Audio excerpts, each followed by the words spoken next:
Okay, YouTube is live. Good morning, YouTube.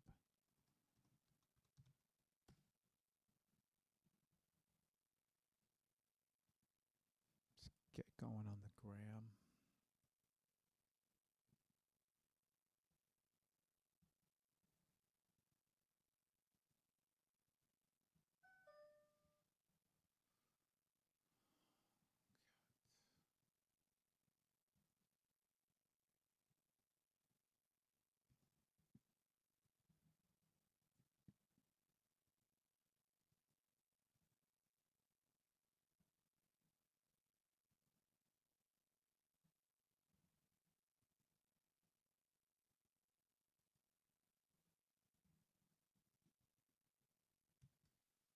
I've been sitting for the last 2 days thinking about every story I could possibly tell. Because I have no idea which way what direction we'll end up going, but like, okay, what stories? What stories? Because I have too many. You don't have a thing to worry about. It will just naturally happen. Right?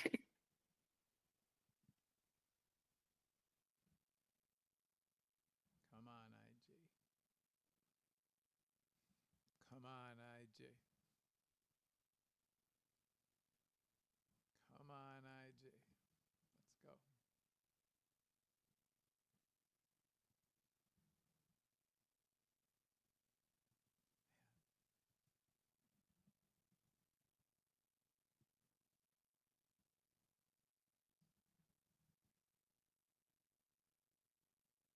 It take a long time, IG. There we go. Okay, 3, 2, 1, live on IG. Good morning, IG.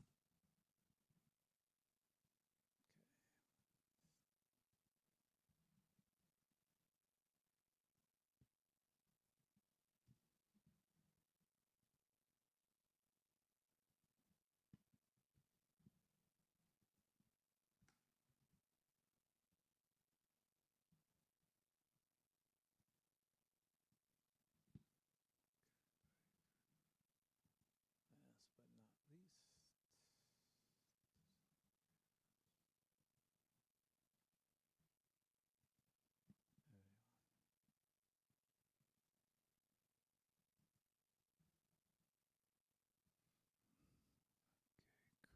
Create broadcast.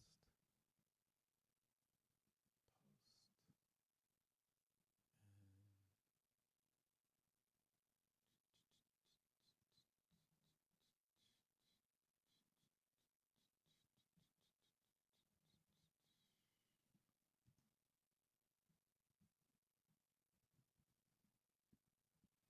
Okay, we are live on X, top post.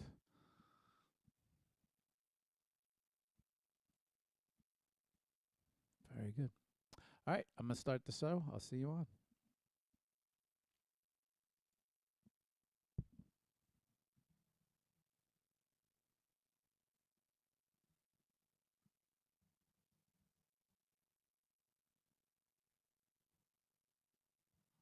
You playing games with me again? You're playing games with me.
All right, see you on.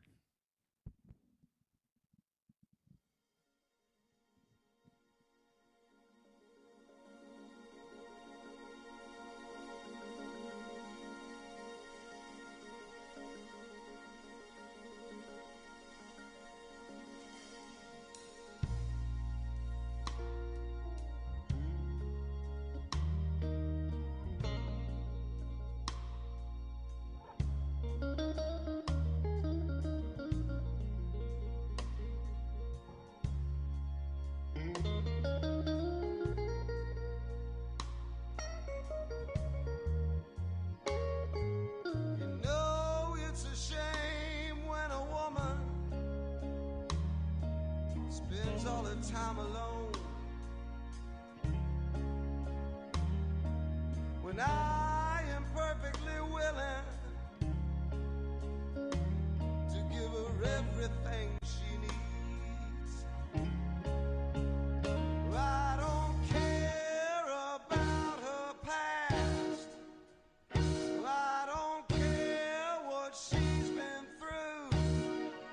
I just wanna feel one night with good love, baby.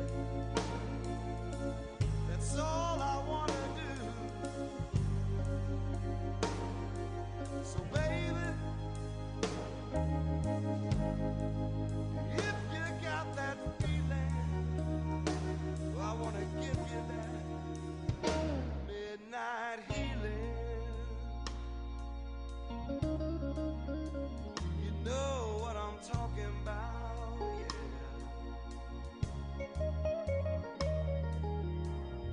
Just turn the lights down low. Come right on over here to me. I know you don't want no commitments, baby. I just wanna set your body free. And I don't care what's going on in the night outside my door. I just wanna get your head right, baby. Give you all the love I got for sure. So baby, if you've got that feeling, you know I wanna give you that midnight healing. Oh, I just wanna make love to you all night long.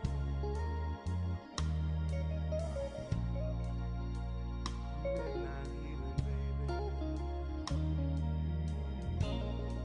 Yeah, you know what I'm talking about.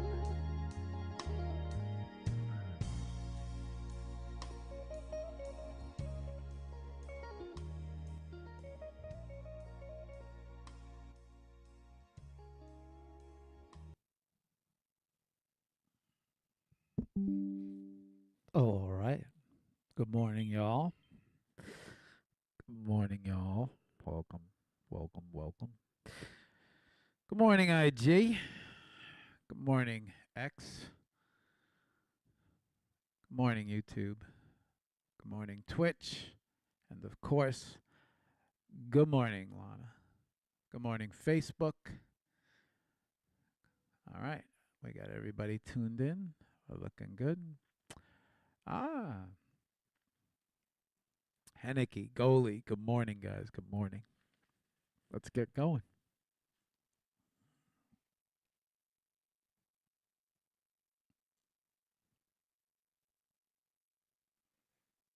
Just gonna check. We're gonna check audio real quick. And once we know we're good,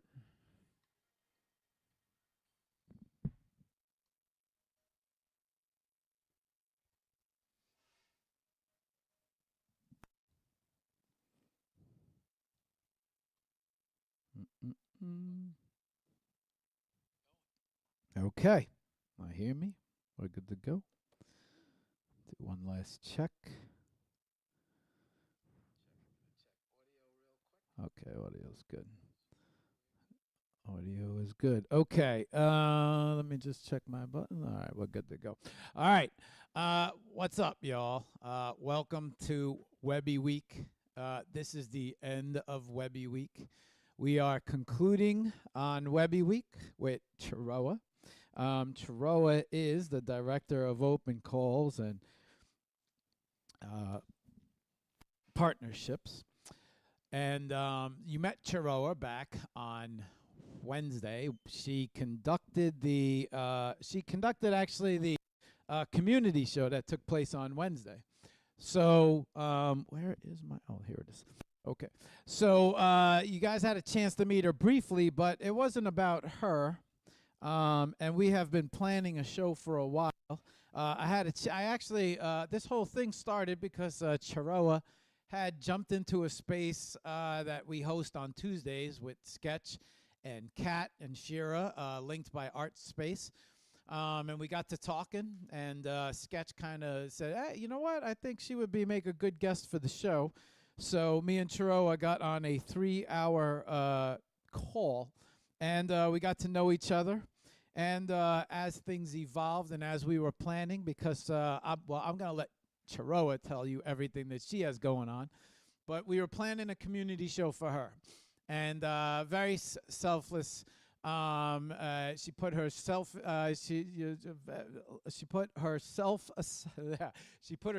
aside, and the next time I had spoke to her, which was almost 3 weeks later, she started working and being part of WEBBIE. And so then from there, she had put herself aside and her own projects aside, and she said, I think we should do some WEBBIE shows. I think the community show should be WEBBIE show. I think we should, have on WEBBIE.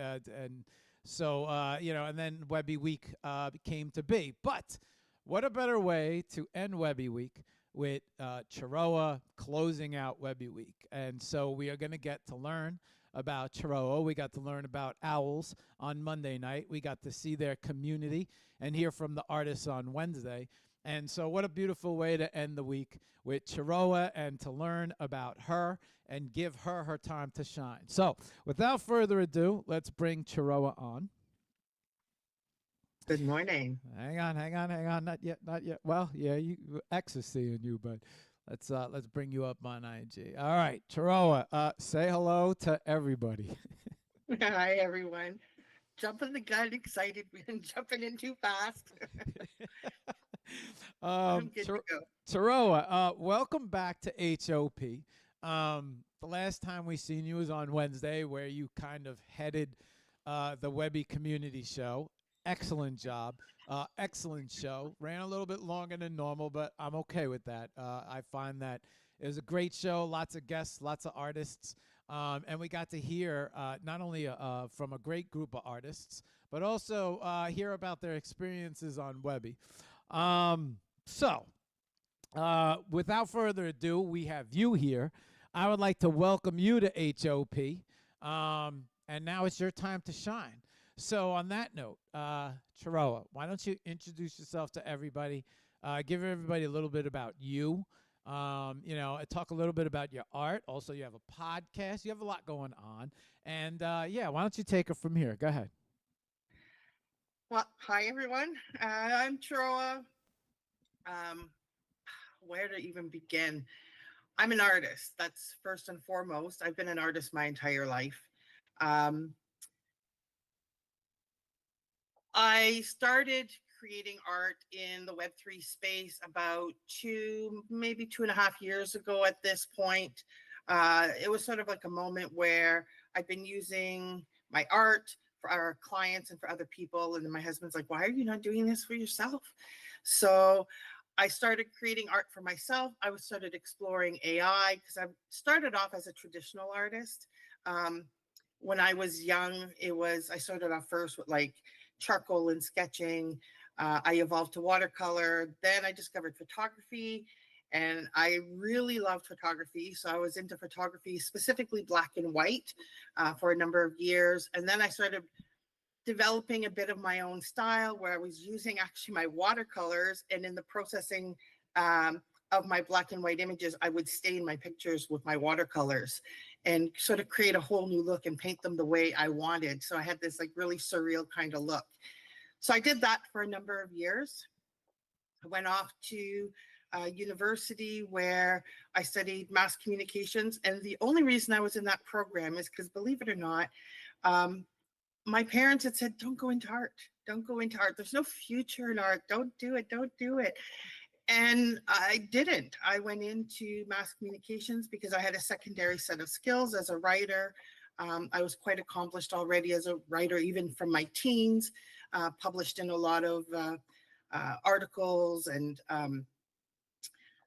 short stories, poetry, you name it. I was doing it all. So I went into mass communications, but I decided to go into the fine arts residence there because I had access to a photography lab and a music room and all the things that I loved. And I was surrounded by my people, more or less. I was surrounded by artists. I made friends with artists and filmmakers and musicians and dancers.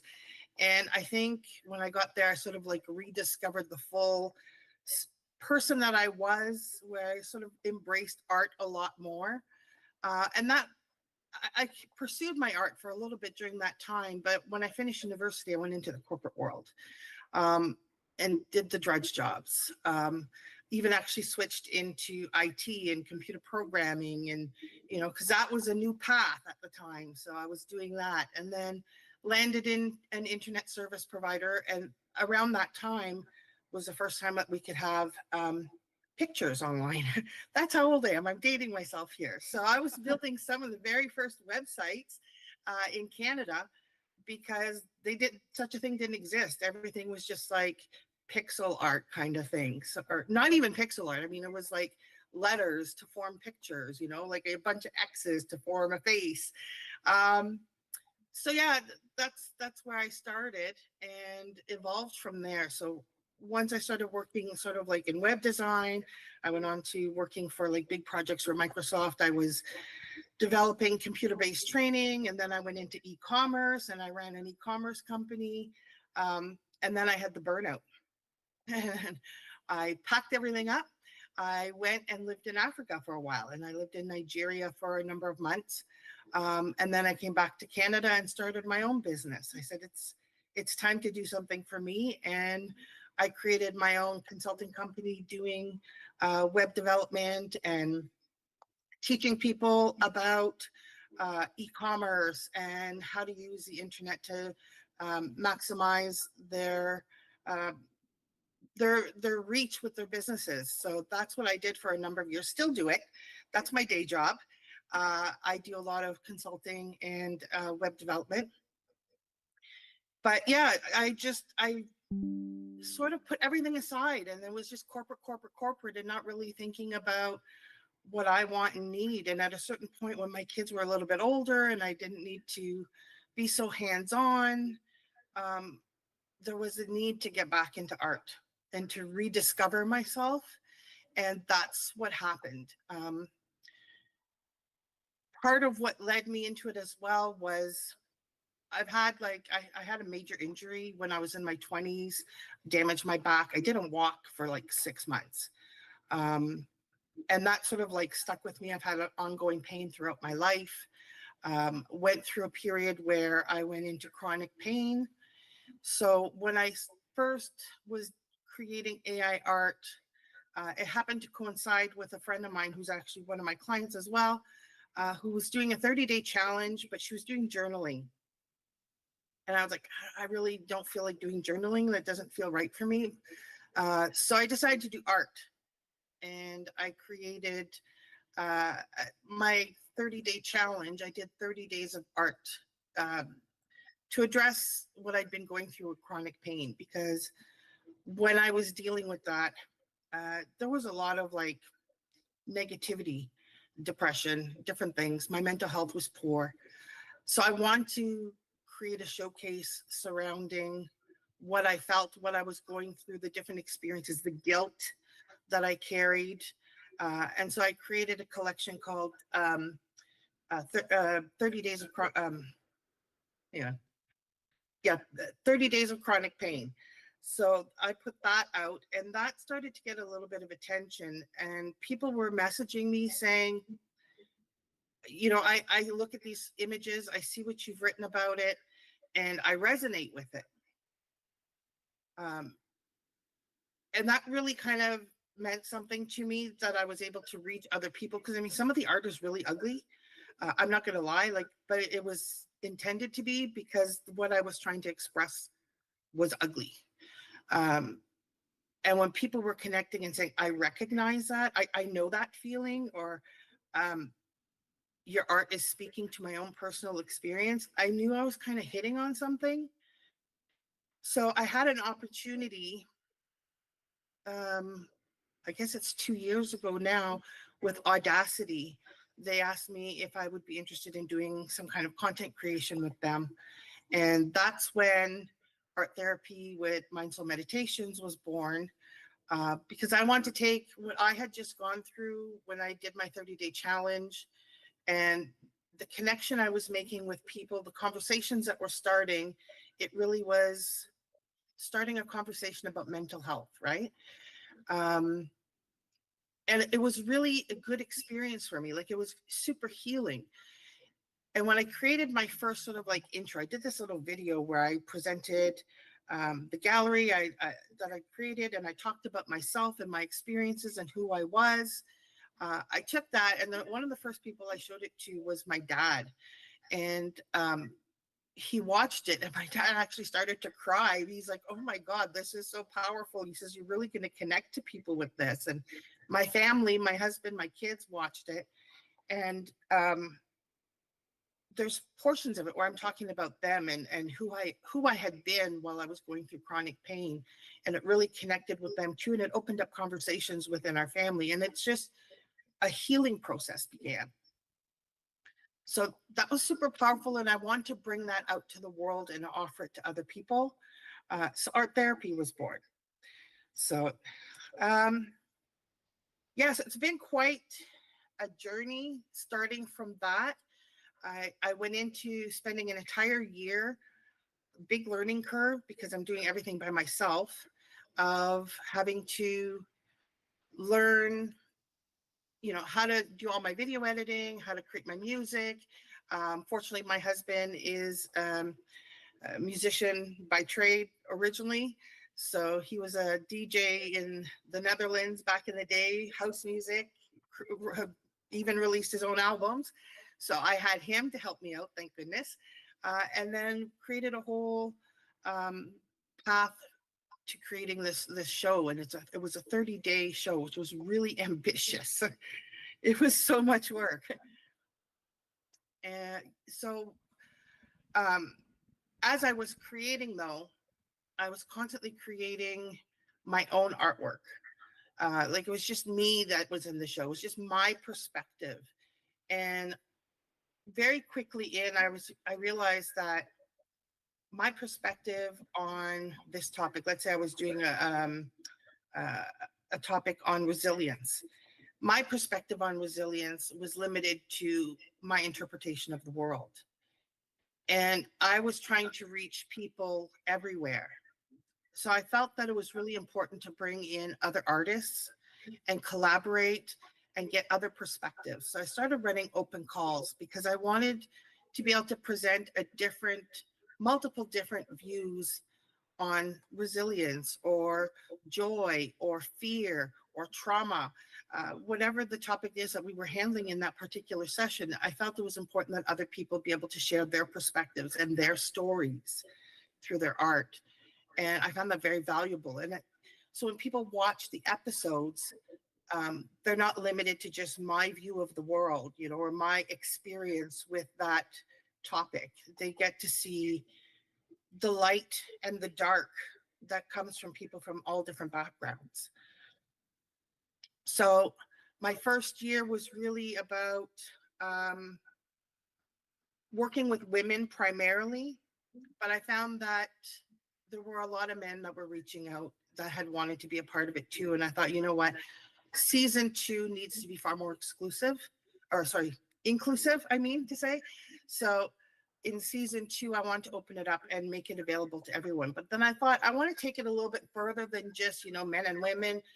It needs to be inclusive to the world.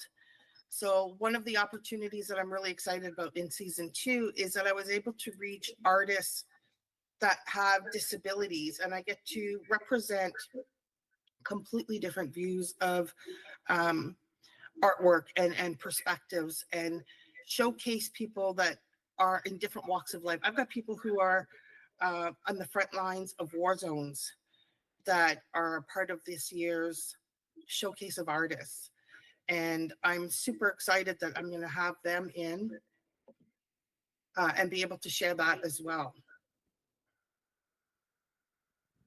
So we have, sorry,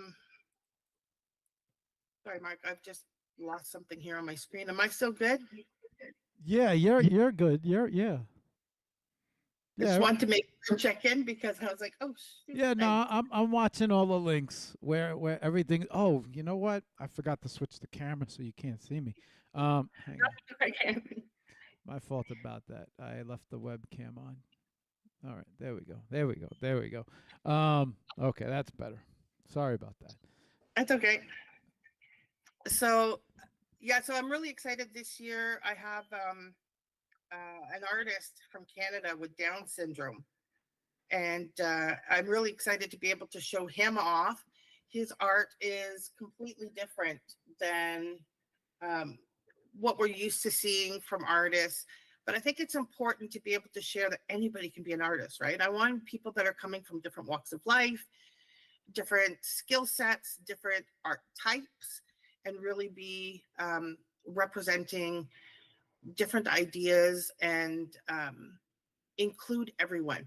Now, this year, I'm actually creating the show in partnership with 34 Gallery, Samuka Africa, which is part of the United Nations Volunteers. So this show is actually going to be, they did actually pick up last year and they broadcasted my season 1, but this year season 2 is specifically working with them, so that we'll have that show going out to 120 countries. So it's really important work. It had a really good response in season 1 for artists that engaged. In fact, a lot of them ended up being part of my season 2. It was a resource for people to be able to deal with issues, use their art in a really positive way, and have somebody that sort of guides them through it. So season 1, the way my show worked was I had sort of an introduction about the topic. It evolved actually because I at one point I actually brought in sort of like a meditation component, which is going to carry on this year because a lot of people really love that, where I just did a guided meditation with some soft music. And then we got into doing art, and I showed people how to create art on Midjourney. But this year I'm actually doing it differently. I'm not taking the standpoint of Midjourney because I realize that Midjourney can actually be a barrier for people who are wanting to use AI art, because not everybody has the money to be able to go and invest in these tools to be able to create it, but they might want to dive into it. So I've actually trained my own models this year, and the tools that are going to be offered are going to be completely free. So anyone, anywhere in the world, if you've got access to internet or a phone, will be able to come in and create AI art for free. Now, I'm not specifically limited to AI art for like submissions and that sort of thing, because I welcome everything. Because one of the things that's important to me with AI art is, well, AI art's really cool and I can create all kinds of stuff, and it's certainly a creative medium and I love it. It's also an inspiration for doing physical work. It's an inspiration to go out and take photographs. So you might start a project and just sort of hash out ideas and try to visualize using AI tools, and then take that and go next level, or integrate it, which is one of the things I like to do. Is I have my AI art, but then I bring it in and do digital painting over top, and then integrate different things together. So it's just another medium, and I want people to be introduced to this new medium and understand how to use the medium, because it can bring a lot of joy. And when you don't have a lot of time, but you're going through a lot of stuff, it can be really amazing to just be able to like pull up your phone while you're having a quiet moment and make some art, because you become so mindful in that moment because you forget about everything else. You're just in creator mode, and all the problems kind of slip away while you're creating. And people who may not think that they can create now have tools that they can do exactly that. And I'll guide them through how to do that, introduce them to some new styles and techniques and that sort of thing. And it becomes a really engaging, calming way that you can express yourself that we didn't really, well, we did have it, but I mean, it this makes it more accessible to people, you know? I don't need to go out and get a canvas. I don't need to get paints and brushes. I may not be able to afford to get all these things, but I do have a phone because I rely on it. We all rely on technology nowadays. So I have the very basic tool and resource that I need to be able to go and be creative. And I need to take a breath, Mark. Hit me up. Okay, this is my cue to jump in. So, a lot to go over, very little time here. Okay, so I want to touch on a few things. I want to go back earlier. I should have been really taking notes because that was a lot of that was a lot of life in 10 minutes, Chiroa. I feel like I'm talking to myself. No wonder our first conversation was 3 hours on meats. Okay. Whew. I feel like I gotta go through a lot now. Let's go back to younger you. Interesting because I always find that there's two sets of parents. There's the parents that inspire and push their child into the arts and stand by whatever they create, and let them know, you know what, it's smart to have something going on in the background. And then there's this set that says there's no future in art. There's no money.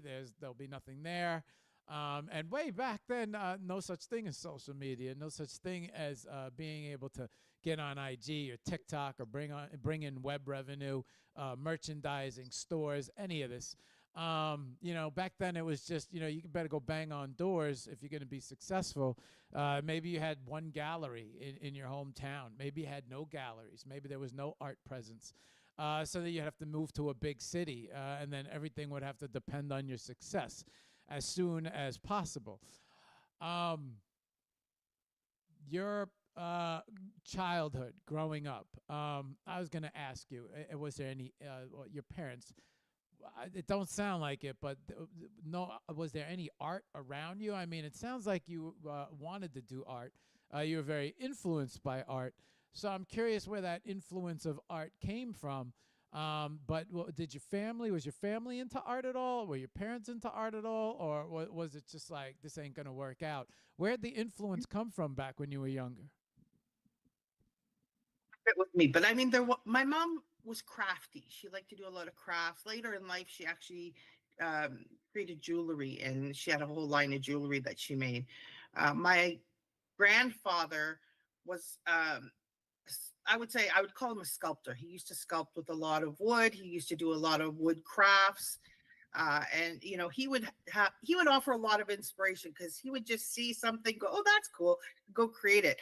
I used to go down to his basement, and he had an entire village, like sort of like a pioneer village that he sculpted out of wood. So he had all the houses, he had little figurines, he had bulls, he had the farmer with the cart, he had everything. It was like, but we weren't allowed to play with it. We could only look at it because these were his prizes.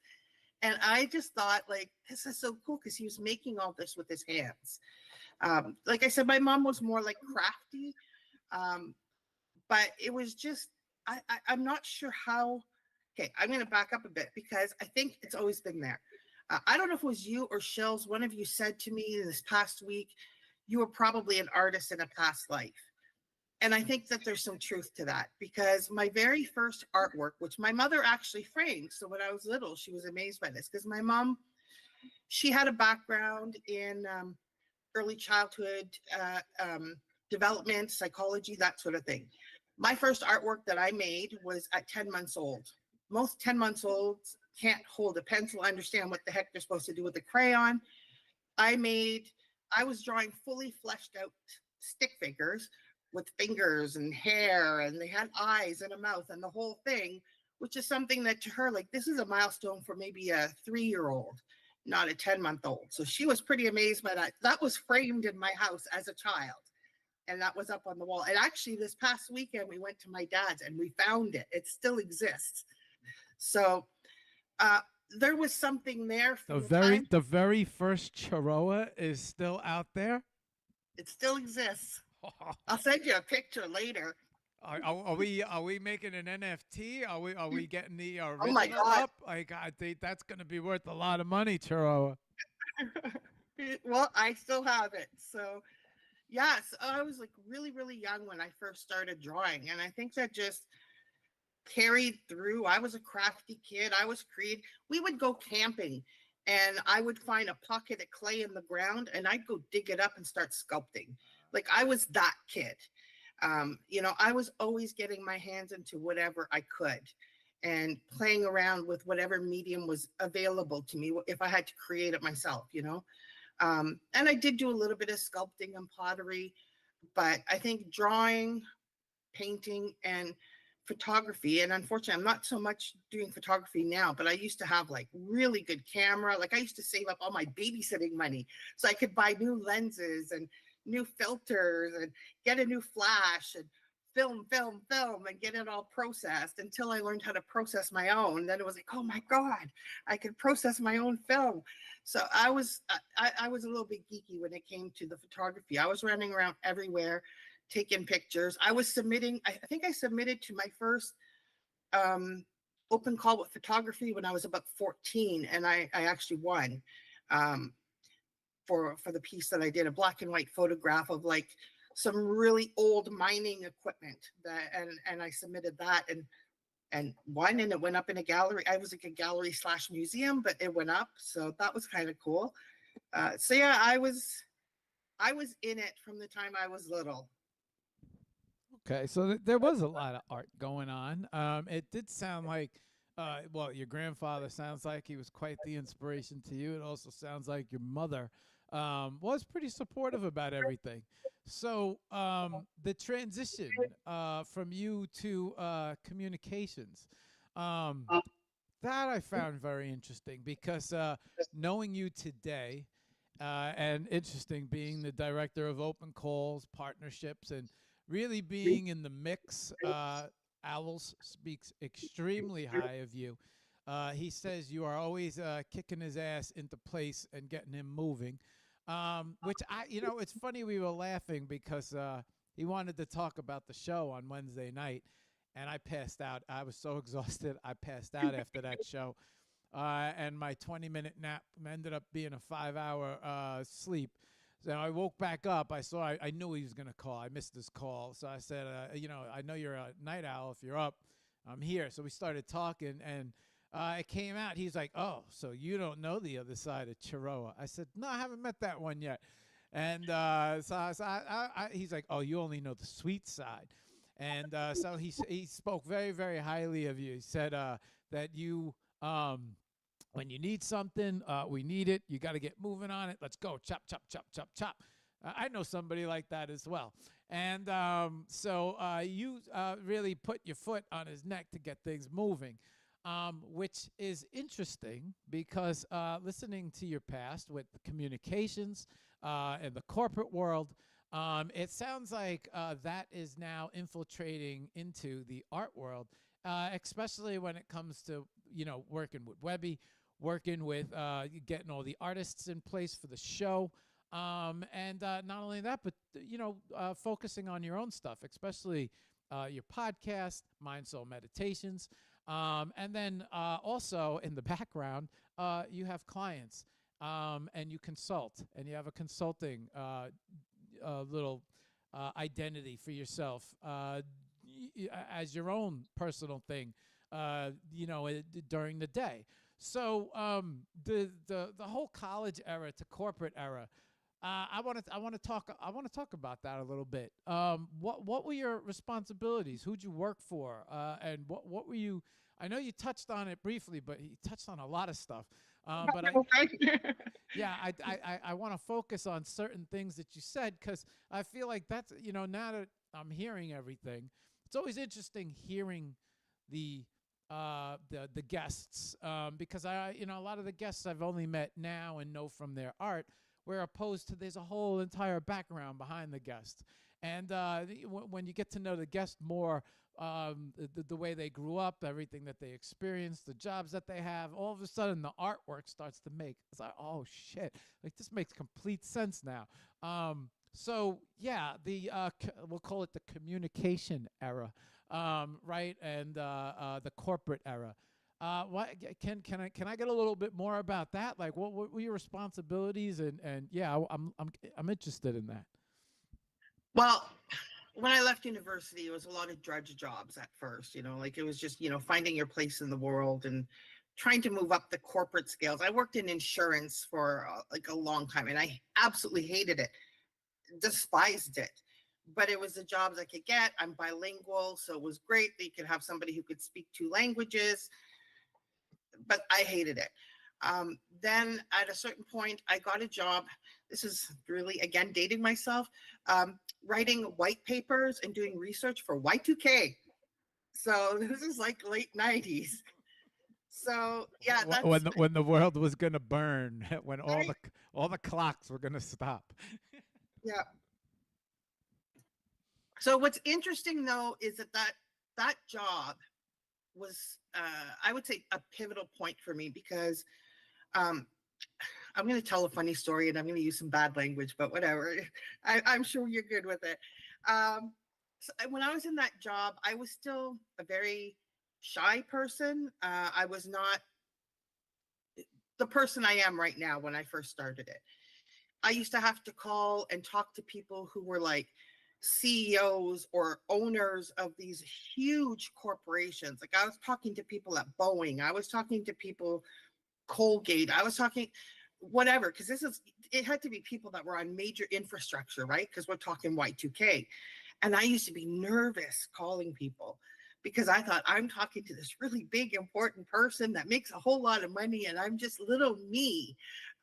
Even though if I was in a journalism sort of scenario, I was not as afraid, but for some reason I was in like this corporate world. I was afraid of, and these were of course all like big, powerful men, right?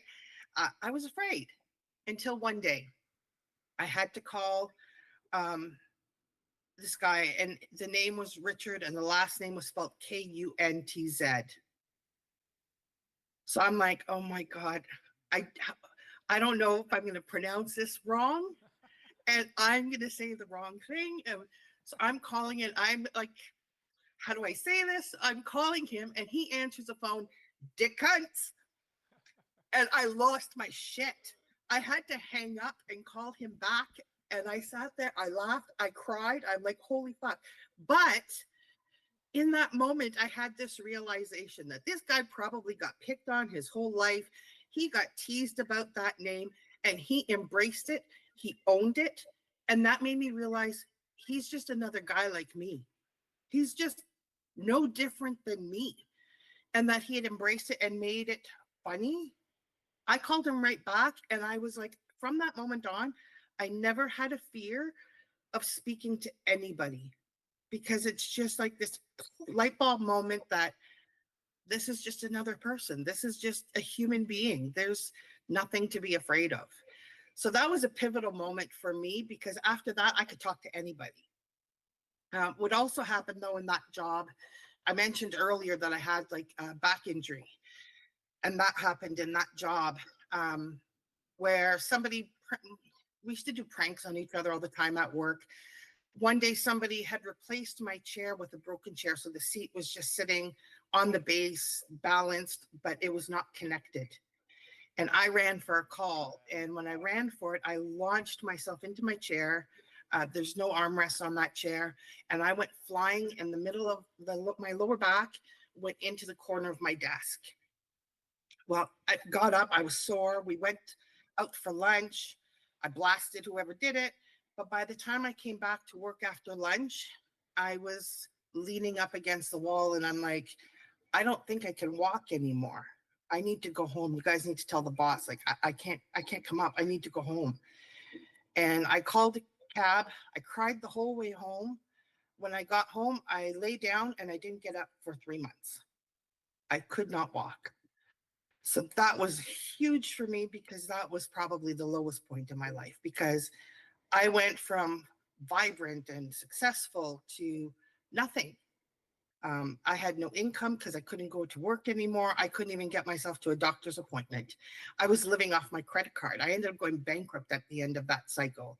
And then after 3 months, when I finally was able to get up, I was walking with a cane, and I'm in my 20s and this is going on. And it was just like, my life has completely changed. My career path has completely ended because, or at least that's what I thought at the time. Dating life, forget that. I'm immobile, you know? So that was a pretty big low point. And I've had ongoing problems because of it for my whole life.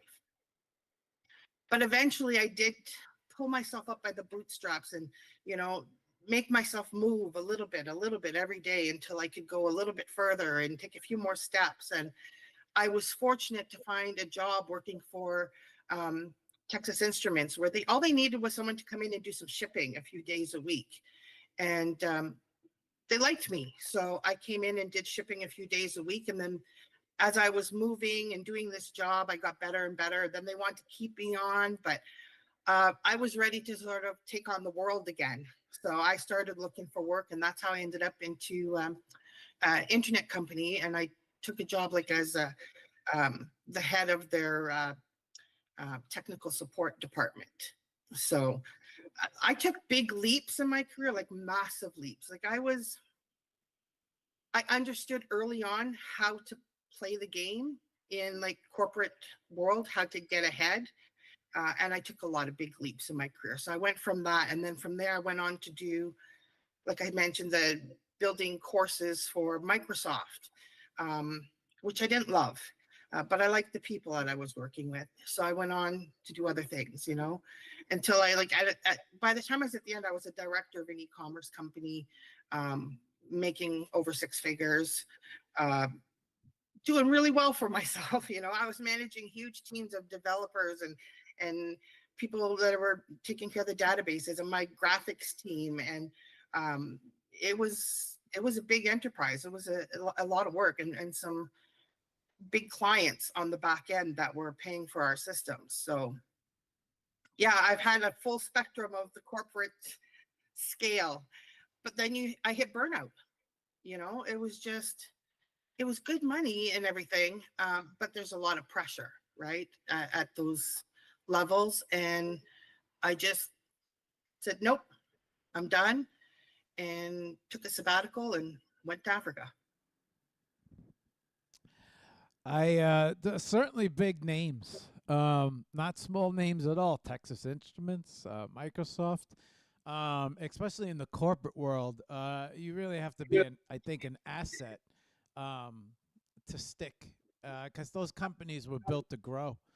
So I don't think they, I don't think slackers were part of their formula, which meant that they probably kept an eye on their employees very closely. So I'm sure you had to produce in those situations, especially, you know, Microsoft today.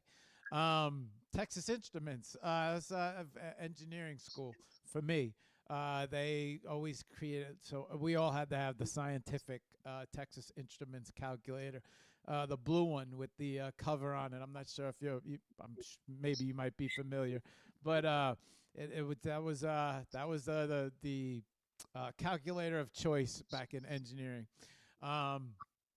We always use. I love the calculator because it always, that cover to it allowed you to keep your, you know, your sometimes you'd forget things during tests, so it was a nice nice place to hide some notes to keep you in the game. Okay, where do I want to go from there? Yeah, I want to talk about Africa, because you did mention that you had moved on to Nigeria, and that sounds interesting. And that was kind of like, you know, I mean, you know, it's like a life a big life change there. The corporate world also, I want to make note that you stick a bunch of people in an office doing unhappy things from 9 to 5, and that office can become pretty cruel. You know, it's just I always felt like there's a bunch of people in cubicles that mad at each other. Well, not mad at each other necessarily, mad at life. Because if you pull all those people out of the cubicles and you put them in a normal life situation, I always used to say completely different people. You know, end up being really good people. But in an office situation, a lot of jealousy, a lot of competition. You know, and especially if you're a personable person, if you're a personable person, which you clearly are. You know, and not afraid to reach out, not afraid to contact people, not afraid to talk to people. A lot of artists happen to be introverts.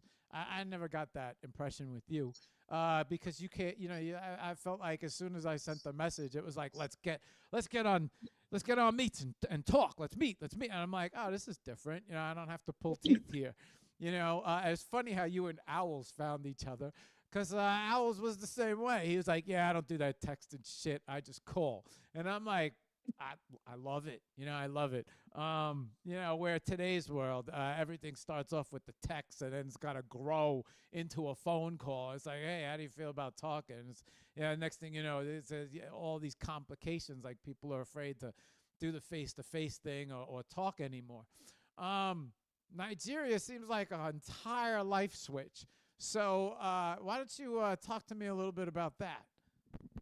Well, I'm going to start with a little bit of why I had the corporate burnout and why I did this. So, the job that I had, I loved. The people that worked with me, I loved. I am an excellent boss. I'm just going to say it. My teams always love working for me. But the owner of the company was out of his effing mind.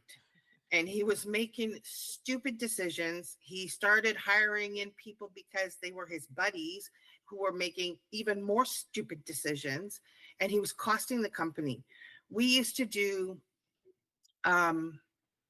all of the product photography as part of our business for one of the major stores here in Canada. So the Hudson Bay. We did all their product catalogs for Canada.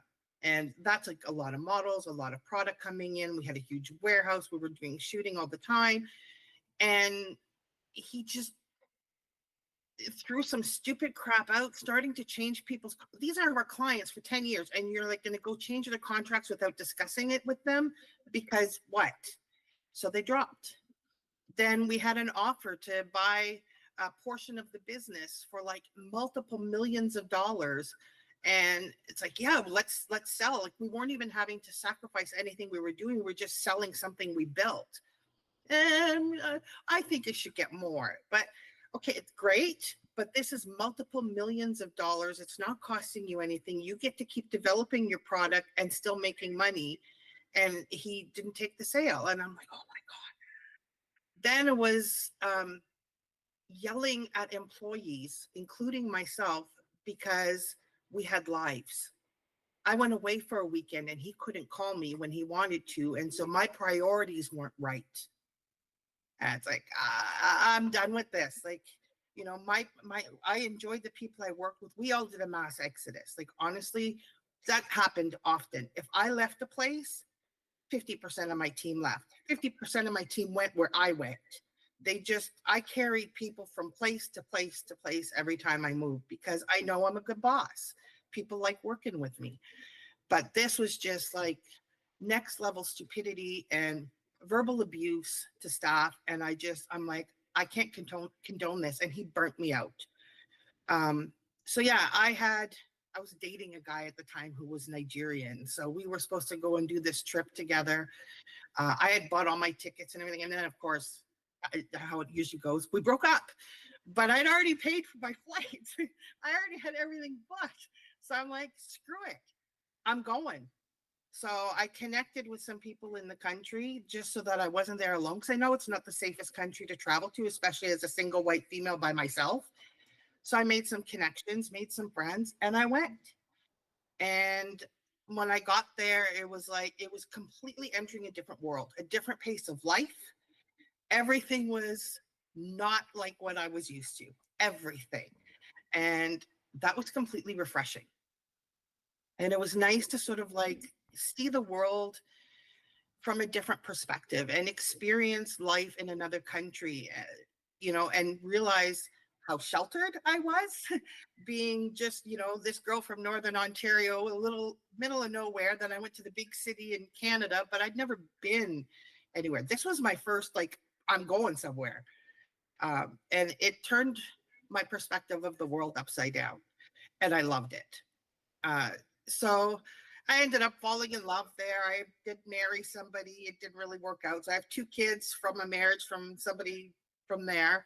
Uh, Later in life, remarried.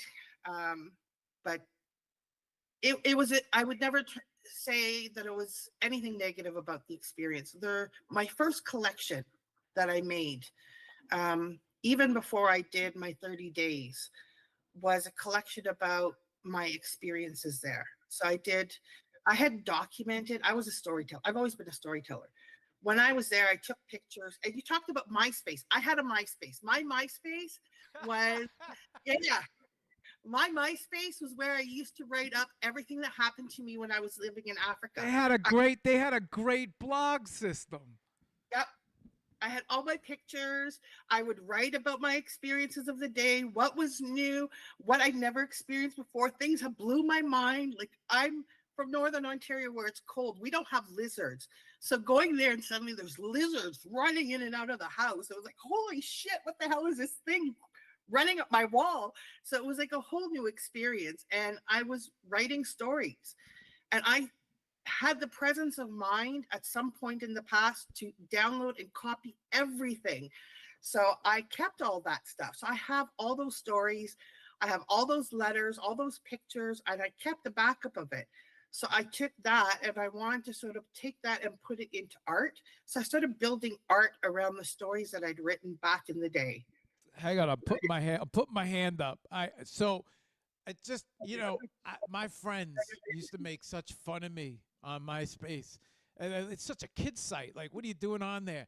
When Tom owned that site and he let us run rampant, we could code I'm just going to geek out with you for a second. We could code our own pages. We could, every week, every month, I would change the color, the themes. You could go to someone's page and music was playing. You could have your favorite song playing. The blog system was awesome. You sit there and tell stories, post photos. Yeah, I mean, you had to host a lot of these photos in order to bring them on there. And then interesting, so how we're, how many years in the future, talking about WEBBIE, and the commenting system. You weren't allowed to go back and forth. You could delete anything you didn't like. And, the people left comments, and that was it. Comments and I think likes, if I remember, or hearts. I think it was hearts.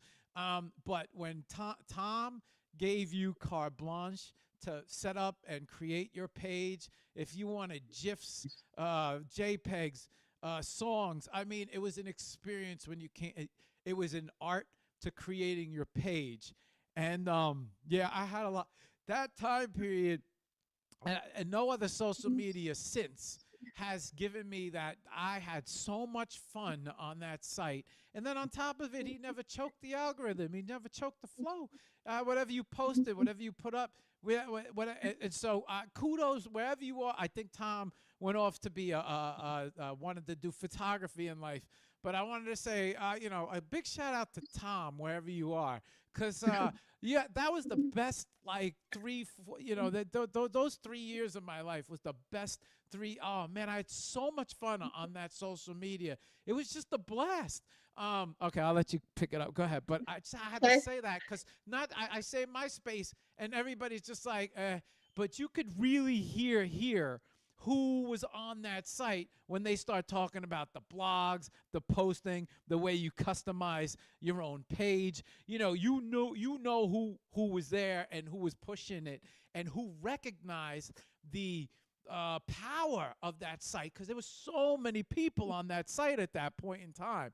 So you could really see who, through conversation, you really know who saw the power of that site. And just from you talking about blogging And I'm like, yeah, you were definitely on that site the same time I was on that site. You know, all right, I'll let you pick. I'm sorry, I didn't mean to interrupt, but I had to No, tell. it's good. It's good. I never get a chance to talk because I remember that time period. I remember that social media, and I was just like, oh shit! Like we could do anything with that. You came to my page, it was like a fucking. It was like an experience. I would build, all of our pages. Our pages were like an experience. We would change the colors, the songs, the tracks, the Yeah. video, the pictures. He implemented, which is what cracks me up, which we were talking about during the WEBBIE show with the animated PFPs. When he Yeah. implemented animated PFPs, I remember that night I went and shot this thing, and I went to After Effects, and I was like, I'm gonna have the best PFP on animated PFP on the. He made social media. That was fun. It was fun to Yeah. be on that site. Go ahead. I'm sorry. I didn't mean to interrupt. No, it's good. It's good. It's a conversation, Mark. Like that's what we want to do. Well, this is But this shows a spotlight for you, so it's less about me, more about you. But when I hear someone talk about MySpace the way I knew MySpace, but go ahead. Go ahead. Finish. yeah. Well, I used to go into like dial-up internet cafes in Nigeria to be able to connect and tell about my day to day. You know, it was lots of fun, and I had people from back home who still to this day have never left the country, so they have no idea. So for them to sort of see this inside look about like what was going on there and what my experiences were like, I have so many stories, and I would try to be funny and engaging in these articles. So yeah, it was a lot of fun. But I went there because I needed something different. It was a chance to sort of ground myself, reconnect with the world, find myself again, because the corporate me wasn't what I wanted anymore. And when I came back, like I had actually taken all my stuff, because I gave up my apartment, I gave up everything, and I put everything into storage. So I came back and I started over, and I decided to come up to Northern Ontario. And at first, I was going to go back down south to the big city and everything, but it's a slower pace of life, right? In a small town, well, small city. I'm in a small city, and I saw this opportunity for myself because I came from this highly technical background, and there was nobody here in town doing web design or any kind of companies like that. So I started like connecting with different organizations locally and doing workshops and conferences and being a public speaker and building a new brand for myself, which left me the opportunity to start my own business. And so that's, my daughter is turning 20, so I've been doing it for 20 years, because I started it up just before she was born, actually more than 20 years. But yeah, so I've been doing that for quite some time. It's been paying the bills. It, people know me here locally, and, it kept me busy. But again, when you're an entrepreneur, you become extremely focused on just the business, right?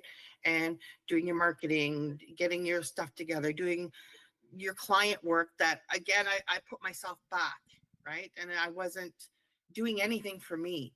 I think I tried picking up paint when my kids were really little, and I ended up putting it away because they're tiny, and I've got a painting drying and there's fingers in it. And now I just get too frustrated because I couldn't really, they were too curious, or I made something and they go paint on it. And it was like, nah, I can't do this right now. So it ended up being put to the sidelines again. So I was really grateful to be able to get back a couple of years ago back into art. And one of the first things my daughter said to me is, Mom, when you make art and you show us the art, you glow. Like you're happy.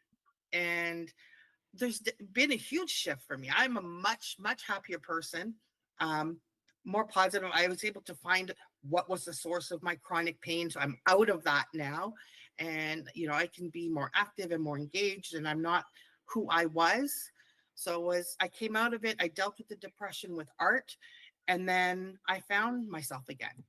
So now it's sort of trying to bring that joy out to everybody else, and try to engage with other people to sort of give them the experience that I had lots of people that helped boost me, you know, and gave me chances and showcased my art, and it built my confidence. So I want to do the same now for others, which is part of why I'm doing what I do, is to boost people. And that's sort of how I ended up in WEBBIE, because that's sort of been my philosophy. That's my mission, is to help give other people that confidence, and to boost them and to help them go next level. And then when that was sort of like the whole motivation behind WEBBIE, it's like, yeah, okay, that's just, I can take what I'm already doing and I can level myself up while also continuing to help level other people up.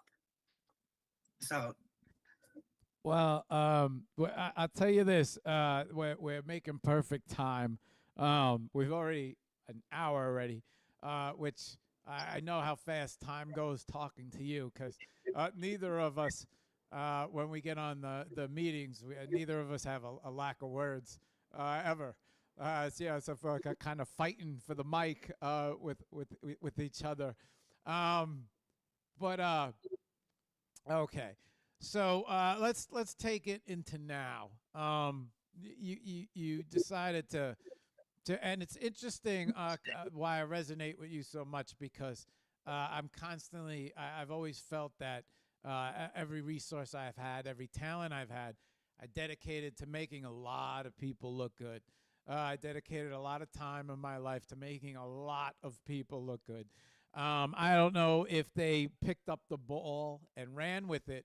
A lot of them didn't, but the majority of them looked good whenever they crossed paths with me, whether it was photos or video or music videos and there's some that continued on, but I resonate with that so much. And now a consulting business, you want to bring artists to the forefront, a focus on mental health, which is a big topic of conversation when it comes to you. And now the connection with WEBBIE. And so before we go into that, and before we head over to the computer and start showing some links, it seems like to me you've taken advantage of the internet, and you've seen the power of it. Obviously, you know the power of it, especially creating your podcast, Mind Soul Meditations, and now getting back into art. So I think a perfect transition before we move over and start showing everybody everything, especially the links. I know you sent me a bunch of links, and we're making nice time here. I was nervous that we were going to run off the rails, especially talking. How did you discover, the whole Web3, the whole spaces, NFTs? I mean, how did oh that? my God. How did that? Because I'm going to imagine that's how you bumped into WEBBIE, which I also think is a pretty big project and a pretty big position that you took on, and that's going to take away from your everything that you're doing as well. And once again, selfless when it comes to dedicating your time, your energy, and your resources, and clearly a lot. You bring a lot to the table, a lot of experience, especially in the corporate world too.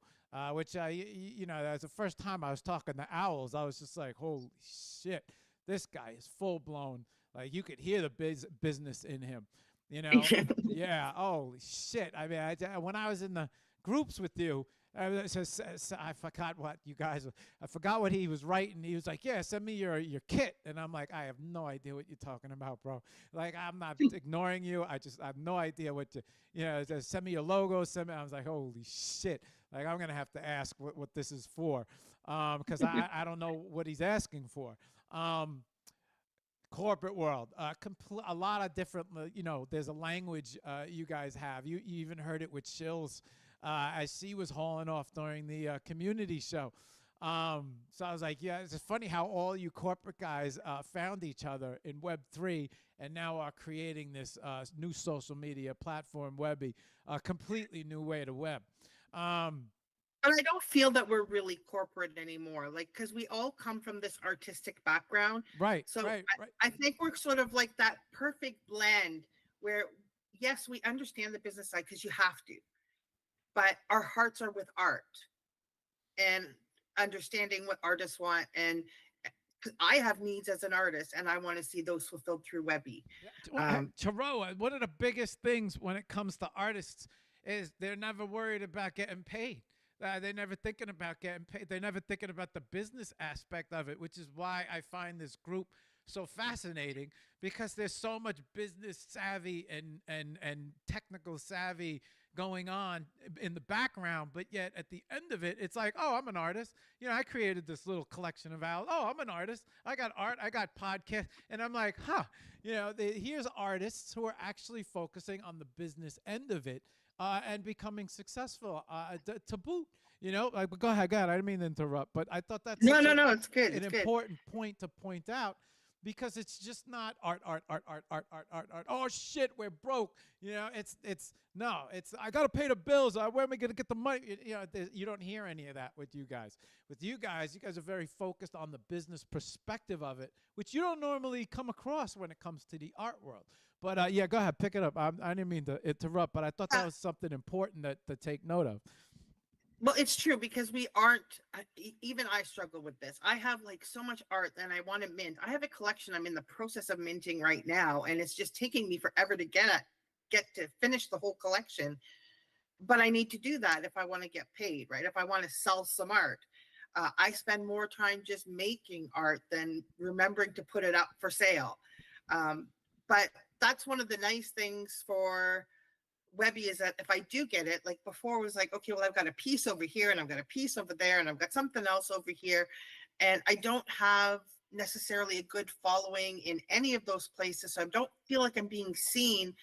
But when I brought it all into one place, into WEBBIE, somehow I was, even with a limited number of users on our platform, I was better seen. And I was bringing in new collectors that I'd never met before. And I was like, holy crap, like if at small scale, I'm already seeing this difference, this is phenomenal. And you know what? I just realized I didn't even give you my link to my YouTubes, which is where all of my episodes are. So I need to drop that in there for you after. But yes, again, I suck at even being able to show myself, you know, because I mean, that's really what all of it is about, is at the end of the day, I want everyone going and watching the episodes. And that's the one thing I forgot to put in my links. So, but yeah, so we need to help people with that. Like when I did go on WEBBIE, one of the very first things I did was repost all of my episodes. And even though I don't have a lot of followers yet, it doubled.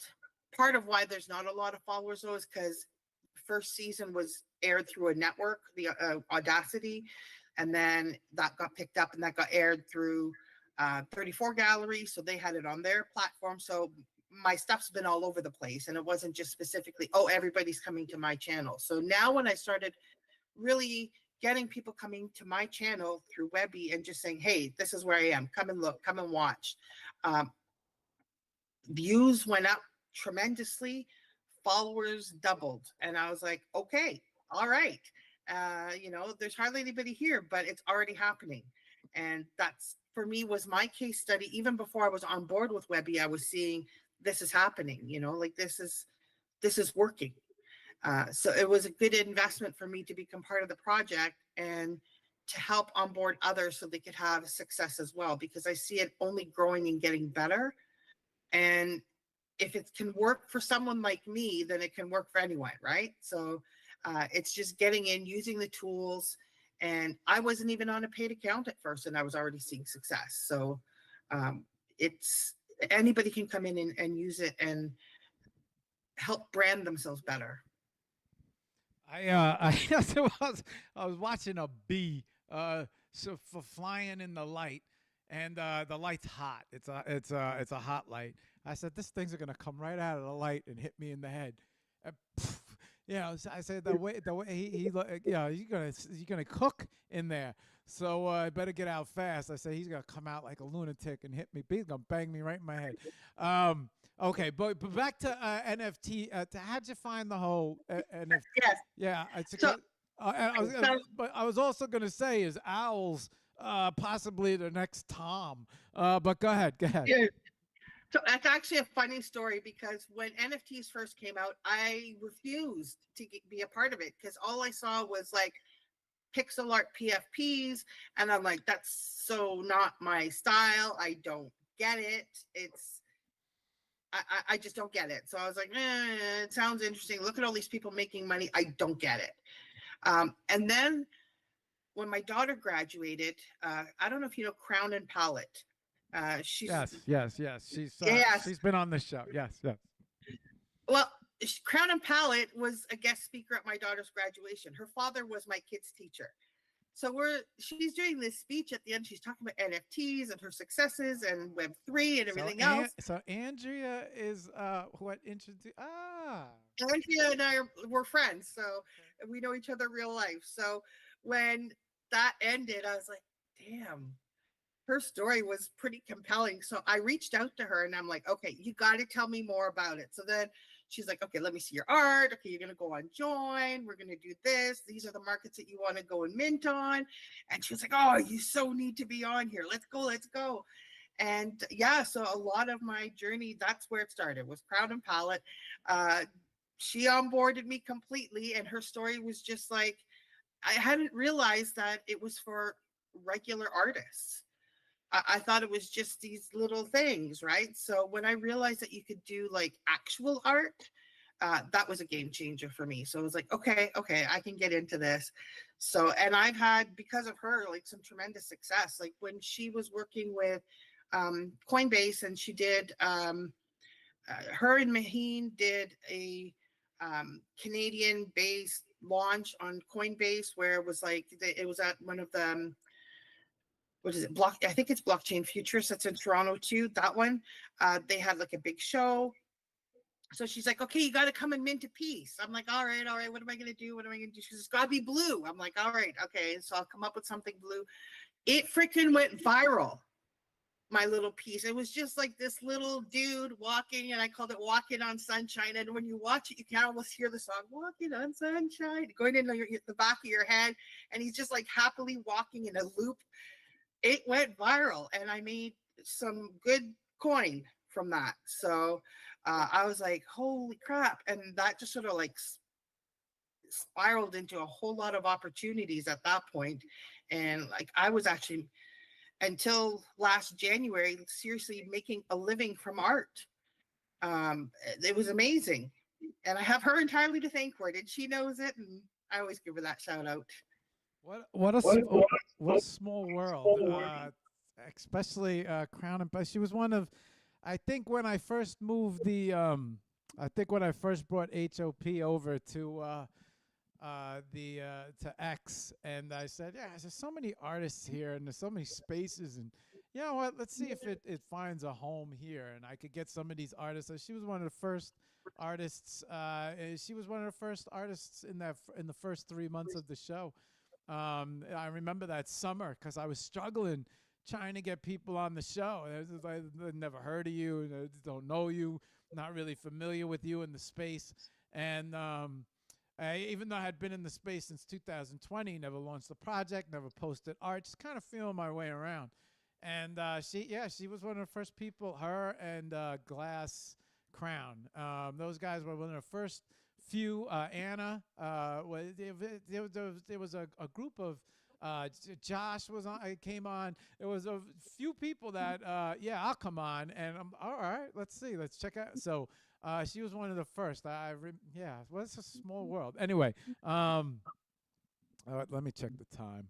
I don't. Were you was so you wow, okay. So you, and then okay, we're 15 minutes in. Perfect. How about we head over and we start bringing up some of this stuff and talking about some of these links and introducing them to your art, also your podcast.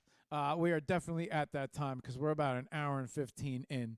And I know how fast time can fly with you. But so Andrea was the one who introduced you to. Yep. Yeah, I know she very big on bass. She loves bass, and that's when I kind of learned about bass being connected to Coinbase. There's so many different worlds, so many different blockchains. So you got the Tez world, you have the Avalanche world, you have the Base world. It's just different groups. You got the ETH world. A lot of different worlds in this. This. Yeah. I remember Mariana was describing it to me, and she was like, "You have to think of it like solar systems and there's this big sun called ETH, and there's this big sun called Bitcoin, and there's this big sun called Tezos, and there's, and around it are planets. And I'm like, I don't know what you're saying right now. But the more and more I learned, and the more and more that I started figuring out all about, I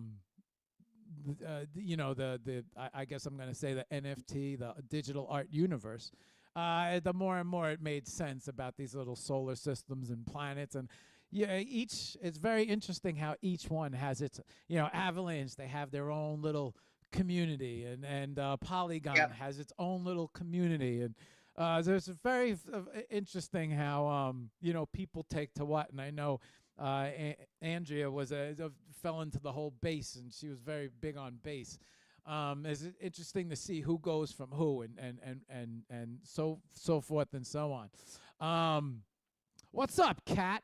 Kat might be the first person who's ever jumped in on Twitch.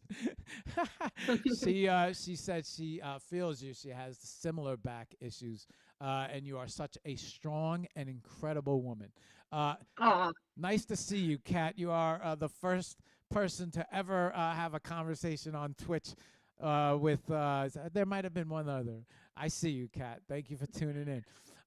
Good morning, Owls. What's up, Lord?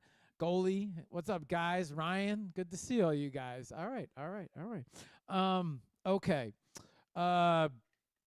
Chiroa, how about you? Where do we start? I know you sent me a lot of links. Yeah, we might not go through all of them, but I do want to do the first one, the 30 Days of Chronic Pain, and the second one. Those are the two most important ones to me. So 30 Days of Chronic Pain, I want to just show that collection because that's the starting point of it all. Okay.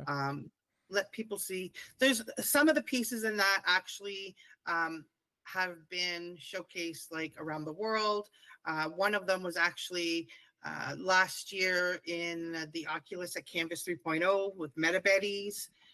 So there's some of them have gotten some attention, and they mean something to me. Like especially that particular one called Monster. Monster's important to me.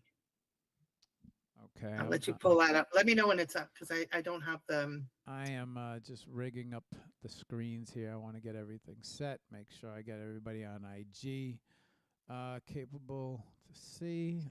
Everybody on vertical, very easy to see.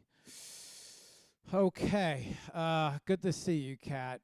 Kat lighting up Twitch. I never see Twitch active. Kat is probably the first time.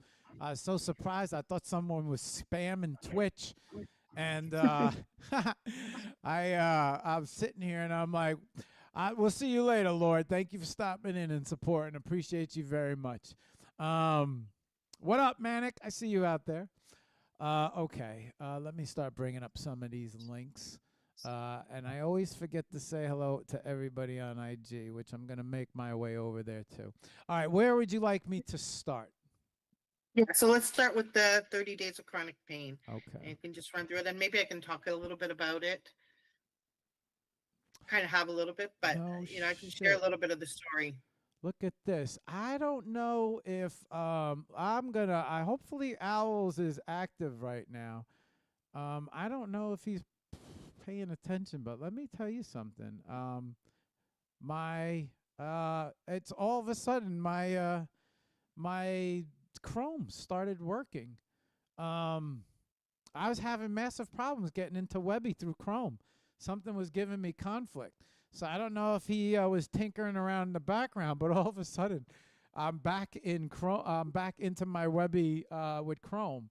I was having I don't know if you noticed, but during the community show, I would have to switch to Edge to get WEBBIE to work. And now Chrome, I just happened to click the link by mistake. It opens up. Yeah. So you want me to start that slideshow? Yep, go for it. Okay, your slideshow is started, and take it away. So the objective in this one was I went through 30 days. And every day that I sat down and made some art, I tried to represent how do I feel today? Or what am I thinking about today?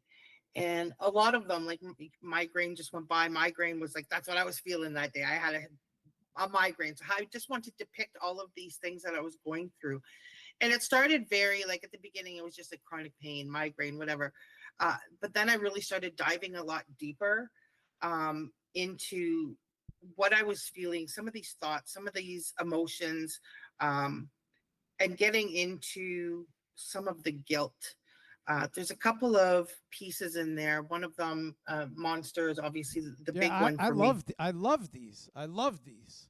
I love these. You said some of them are really ugly, but Oh, you'll see. these are So there's beautiful. one about losing control that is my one that I to me was a little bit Feels ugly, but like it there's a lot of torment in there these. was You know? yeah, that's what I was dealing with. Like I was dealing with a lot of anger and guilt because when I was going through like my worst period for chronic pain, my life was this: um, sleep a lot, because when I'm in pain, I feel I need to sleep. So sleeping a lot, taking a lot of pain medication, and when I was awake, I was nasty because I was in pain. I was not a good partner. I was not a good mother. I was not able to do stuff. I just was not really contributing. And so we went through, uh, I would say about a year where I was struggling, going to see doctors, trying to deal with all of this stuff, trying to get diagnosed. And it wasn't a life. And everybody around me suffered as a result of it. I couldn't even work. I couldn't do anything. Everybody, including me, suffered. And I recognized who I was in that time, but I wasn't able to control it. I take pain medication. Now I'm asleep again. So I was absent. So when I finally came out of that and was starting to cope with everything, that guilt of like who I had been and how I had failed my family weighed on me heavily. So there's a lot of pieces that have to do with that guilt, like there's one that just went by, denial. Denial was um, not willing to face the impact that I was having on my family, and just trying to cope with all of that. So when I was able to take this artwork and pieces like Denial and Monster and show it to the family and explain to them, this is what this artwork means to me, I felt like I was the monster. You know, you always teach your kids like um, either that monsters aren't real or stay away from the bad people, the people that'll treat you like garbage, that they're monsters. That was me. I was the monster. I was the bad person.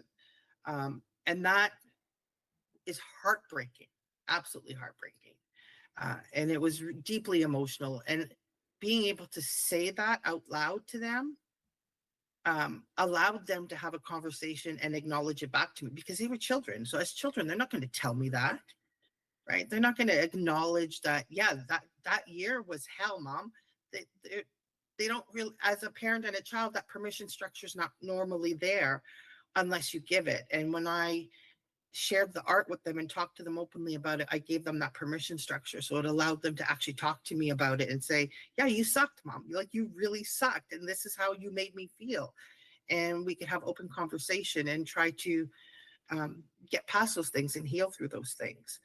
And I think that's an amazing benefit of art, and being able to create and put that in there, and not just, it shouldn't necessarily, I mean, it may just end there, but it doesn't necessarily have to just end there. You can take it further, and you can and talk to the people that are around you. And there's a lot of raw emotion in these pieces. You know, another one that I find is really raw for me is burden, because that's how I felt during that time, as I was a burden on my family, you know, which drives you deeper into depression. Um, so it, go ahead. I just wanted to say real quick. I don't want to interrupt you because you're on a flow, but people are, they're not aware. So I was mentioning earlier before the show how I just started training again, running and working out, and people are. I know now it's better to cut myself off and be quiet, because people are not aware when you're tired or when you're in a lot of pain. When you're exhausted or in pain, your patience becomes very short. You Yes. cannot tolerate anything. You can't deal with people. So I keep my conversations very quiet, short. I stay away from people, especially when I'm exhausted. I don't have patience for anything, and I'll snap and I'll say some shit. And you could be my mother deals with inflammation and arthritis, and good days and bad days, you know. And I could just tell when there's a bad day and I stay away, we'll end up in a full-blown fight, you know, and it'll be bad. And it's because that attitude. And a lot of times you bump into people on the street, people you don't know, even people on the internet. It's nasty, nasty. And, you know, you don't ever really know what's going on in someone's life. They could be exhausted. They could have short patience. That's why I always say don't ever take anything personal. Might just be a bad day. Might have to catch them on a better day. Yeah. But being in pain, yes, Henneke, pain is a lot of energy to push yourself through the day. It's a car accidents.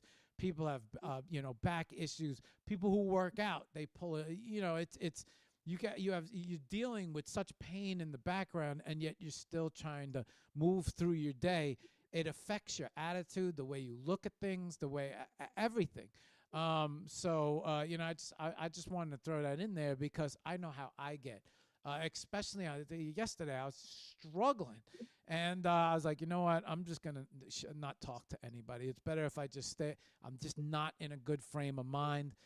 You get annoyed. You get irritated very easily. Zero patience. Yeah, very easily. Patience, all right. And sometimes people don't, you know, and then what's the matter? What's the matter? What's the matter? You know what I mean? And it's just, I need some time, you know, and because you're quick to snap because you don't want to answer questions. You don't want to talk to nobody.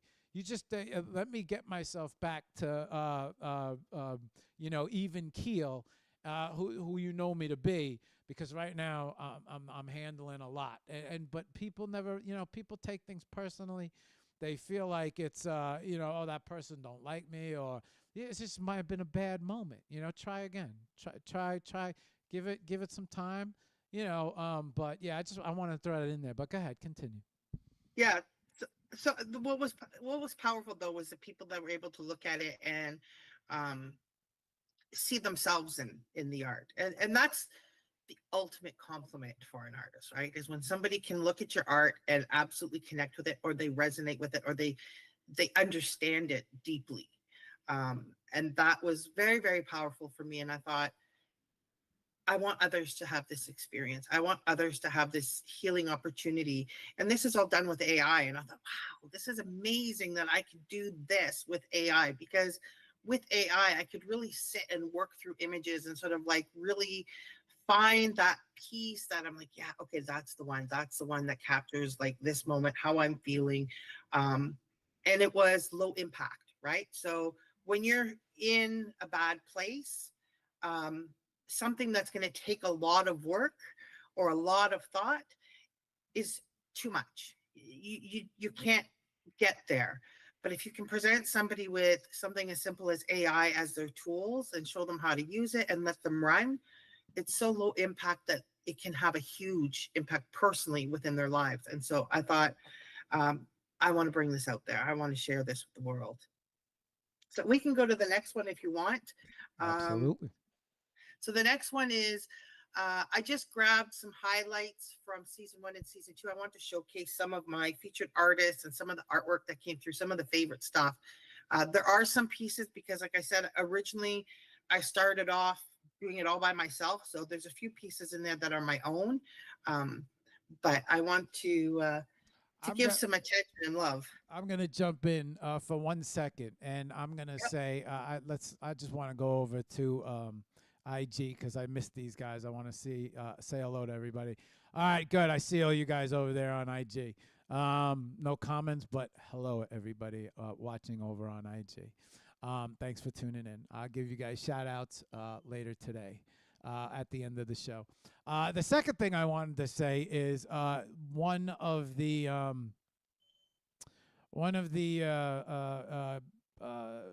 consistent themes that I heard throughout the show was the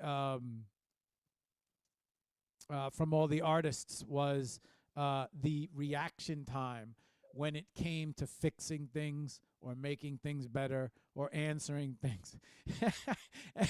And I didn't experience any of that because obviously, I heard about the platform, signed up for the platform. That's where it ended. Now here we are, and Owls is running me through the platform. And, we're on the screen, and we're sharing screens. And I'm like, yeah, I don't know why it just keeps, rotating. And so I don't know if it just happened to be that it wants to work today or if he did tinker around in the background. But if he did tinker around in the background, then the rumors that I heard are true. Excellent response time here. So yeah, I got my somehow from your magic world. You got my world working, so I'm gonna bring up the. I don't know if it's just fluke, because I didn't touch anything. I didn't want to touch anything. He's a clear your cache. I said I don't want to touch nothing. Let me do it on the weekend, because God forbid I hit something and the show comes on and I forgot to log in somewhere, and that's not something I want to deal with on the show. So I'll play with it this weekend. But now by mistake I clicked the link and boom, like it's working nicely on Chrome now. So I'm gonna. Well, he was working on stuff yesterday because I'm like, you gotta fix this. And he's like, I got you. Oh and then man, later, he's like, I've never seen that before. I said, yeah, man, I don't know. I can't get into WEBBIE. I said, he was talking about it on our space on TGIF on Friday. And, as Josh is sitting there like, oh, this is great. This is a great idea. This is wonderful. And I'm sitting here trying to figure out why it's not working on Chrome, and I can't join in the conversation. And I'm getting frustrated. I'm like, fuck it. Like, I don't, and I just hear, this is a good idea. This is a great idea. Oh, this is really good.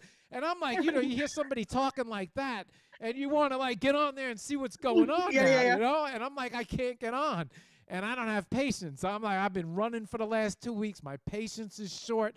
And I'm just like, I'll forget it. I'll see it when I see it, And everybody's at the party, and I can't even have fun at the party. But yeah, go ahead. we got them going here. All right, so these are highlights from my different artists. So the ones that have like a PFP on it, these are the featured artists that I've had over the past 2 seasons. And I did decide to grab some of my favorite pieces. So this is sort of like a little bit of love back to my community. We had 170 artists in season 1 that participated. And I am well over 200 for season 2. And we're just wrapping up our last open call. So some pretty epic numbers of, like, these are unique artists. That's not even like the number of artworks that got submitted. That's just unique artists that actually were selected and showcased. So over 170 last year, and we'll have over 200 this year. I think it's going to be, depending, sometimes I throw in some extra artworks, but between 220 and 240 artists that are going to get showcased. Taro, you have excellent tastes in art. Every curated piece here, excellent. Usually you don't see this very often. Usually I'm looking at this and I'm like, and you have excellent tastes in art.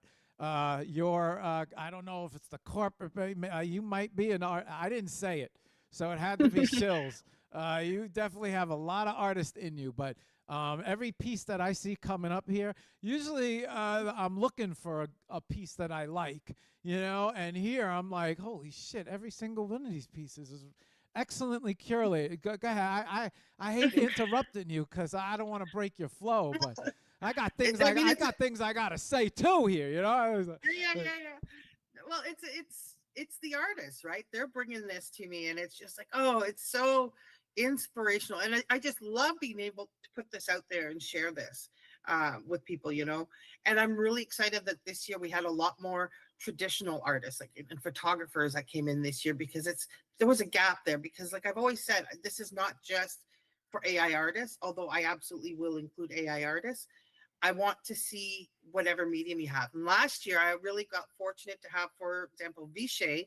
Vishay last year, she did a performance piece as part of her featured artist spot. So while she does do physicals and she does animated works, her performance art was like the bomb. when I watched it, at first my reaction was like, oh, I didn't ask for performance art. But then I watched it and I was like headphones on, listening to her music, hearing her talk through her like poetic piece that she did with it. And I was like, oh my God, it was so impactful. And I'm like, I was just pumped to have that piece in there. And then there's another artist, Alice Died. He was not even intended to be in there because it was supposed to be all women. But then he posted something on Farcaster one day, and it was these sculptures that he was doing, where he calls it a Tina box, or which is short for trauma in a box. And what he would do is gather like um, stuff that people have gotten rid of, junk, broken things, things that had some meaning to him for whatever his trauma was. And he would gather these things and put them in this like plexiglass box. And then he would like melt wax over it. And it's like very performative, right? And he would have this box full of like chaos. And that was his trauma. And then he had this one of the ones that he did. What he did is he put a potted plant growing out of the top of it. And it was just like, oh my God, it's like sculpture, performance art all together. And when you look at this mess in the box, you're like, that's exactly what trauma is. And I got so excited at this like really unique idea of how he was dealing with his trauma and using his art to come up with something that was really unique and different. So I'm like, dude, you got to be at my show. Like, I got to get you in there. So I had to squeeze him in. I already had an open call, wasn't planning on a featured artist for his episode, but I had to put him in.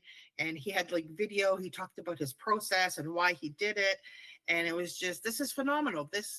I could see this really working for people, somebody who doesn't want to do traditional art, who can resonate with the idea of like, I'm going to go collect things from my past, from my life, broken lockets, an old toy car, whatever that's connected to my past traumas. And I'm just going to throw it all in a box and make a mess of it and melt shit over it and seal it up. And that's it. There's my trauma and I can put it away. So I've had a lot of really exciting artists that have come in, and I've really loved working with all of them. Everybody brings something different to the table, and that completely changes my show.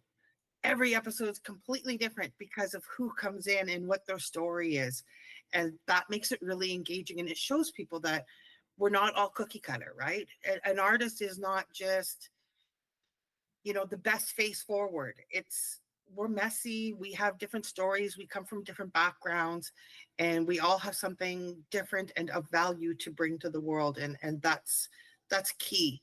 And I love that each one of them they do their voiceover, and in the voiceover, they talk about their life experiences, what art means to them, what the topic means to them. And they always give a piece of advice to the person who's watching, like if you're trying to become an artist, if you are an artist, this is my little piece of advice, and they're fantastic. They're absolutely everybody's done a great job. Everybody comes in with it at a different perspective, but everybody's done a great job. So I want to give them that little bit of a shout out. We've had some pretty big names in there too. I'm really excited this year too. We have Rainbow Mosha this year. Rainbow is very inspirational for young people and for people who are autistic. So she is somebody who can represent as well, coming from a different walk of life. And she works so hard, and she really tries to engage a lot with people, and she's out there and she's doing her thing, and she's a little powerhouse. So I'm excited that she's going to be part of it this year too. So we've got some amazing artists that are lined up for this year. I see a lot of familiar faces, a lot of familiar names. Okay.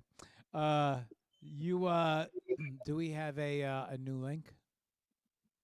Yeah, I think the other one that I gave you was just this is my work. The next one, it's just some of my more significant pieces. These are the ones that basically they went on the road. They got shown in gallery. They've been around the world. So I just want to share a few of those out. There's a few that are in there. I want you to ask me questions about these ones, Mark, because there's a few in there that especially one towards the end, you're going to be like, what the hell is that? That doesn't fit into anything else. So ask me about stuff. Okay. Well, this piece um, caught my eye from the last.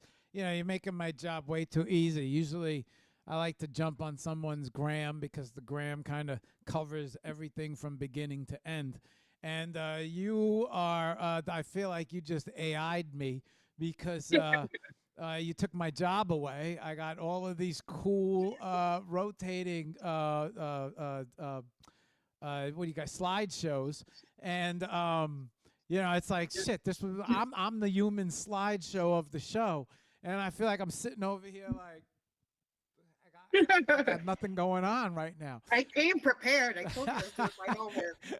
Yesterday you posted, I don't know why it's like so many comments. Like people don't realize every comment, everything that you get alert to your phone, and sometimes you see them, sometimes you don't. If you're in a phone call, you're texting somebody, and a message came down, I'm doing my homework, and I'm like, I have no idea. I remember pushing because I get frustrated. I'm gonna push it off my phone, and sometimes I just hit. There's so many. I hit clear. I can't see things.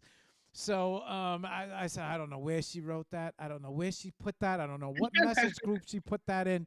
I'm like, but it sounds like she's doing her homework. But this piece caught my eye from the other collection, Monster, and it's a very striking piece. So maybe, you could talk a little bit about that piece.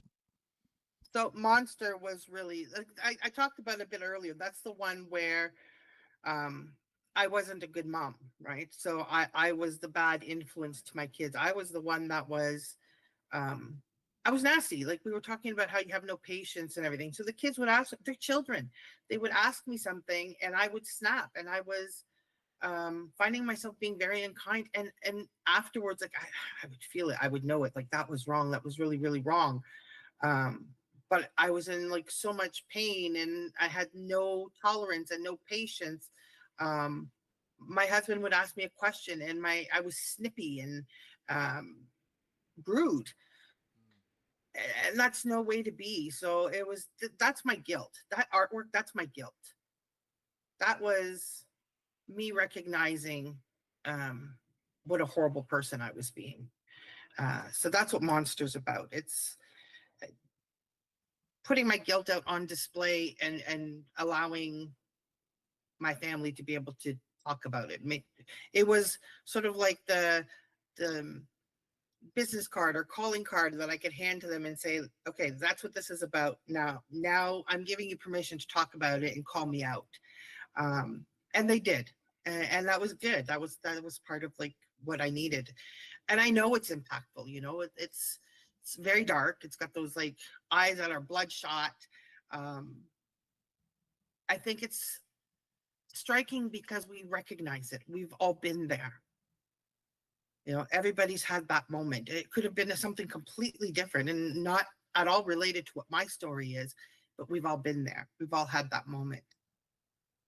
What is so I was gonna so the second piece that caught my eye was miscarriage, but what I wanted to ask you was what's the story with the, and you know what, I've seen your work in places, and I never realized it was your work because I it's not until you actually get to meet someone on the show and talk to them, their name.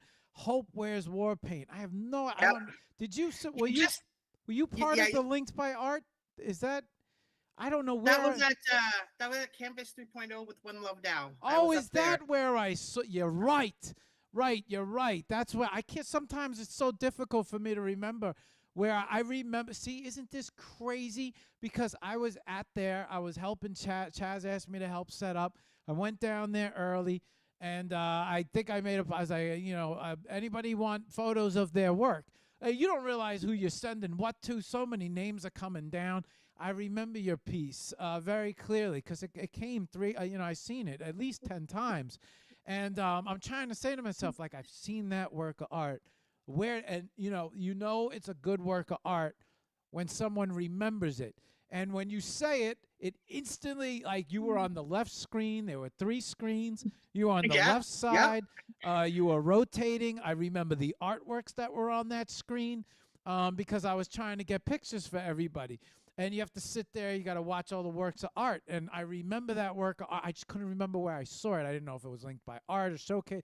you know, Yeah. sometimes you see so much you can't. But the minute you said camp, you're like, I remember the screen. I remember where I saw it. I remember everything.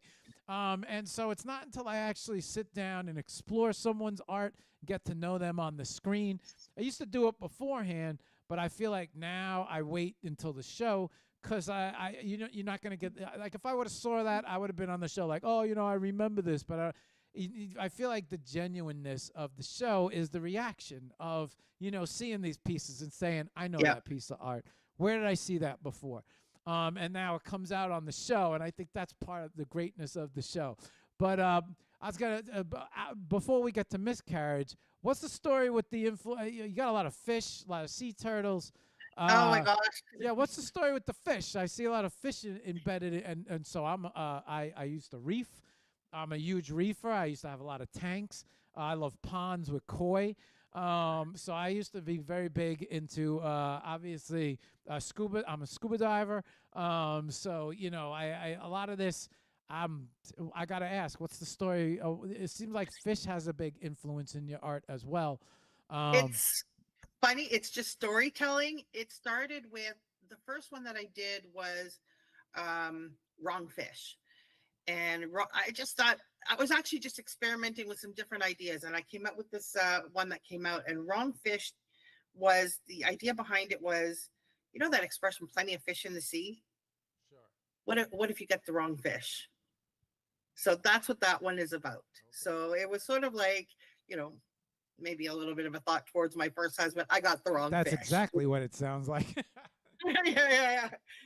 So it was sort of that, and then I started building around that and working with this, and then to me I created this whole series where the fish sort of represented my subconscious, so all of the little thoughts, so it's swimming around you. And so I ended up actually being selected because of those pieces for a collection on cello, where I did a triptych on the fish of consciousness, and it's a whole storytelling with the character that's the same character that's in Wrong Fish, and it's sort of telling a bit of a story, and then the fish, and there's a huge like story that goes with each one. So it was a storytelling about, you know, we always have like the concept of like the good thoughts and bad thoughts, but in this case, the fish is her moral guidance.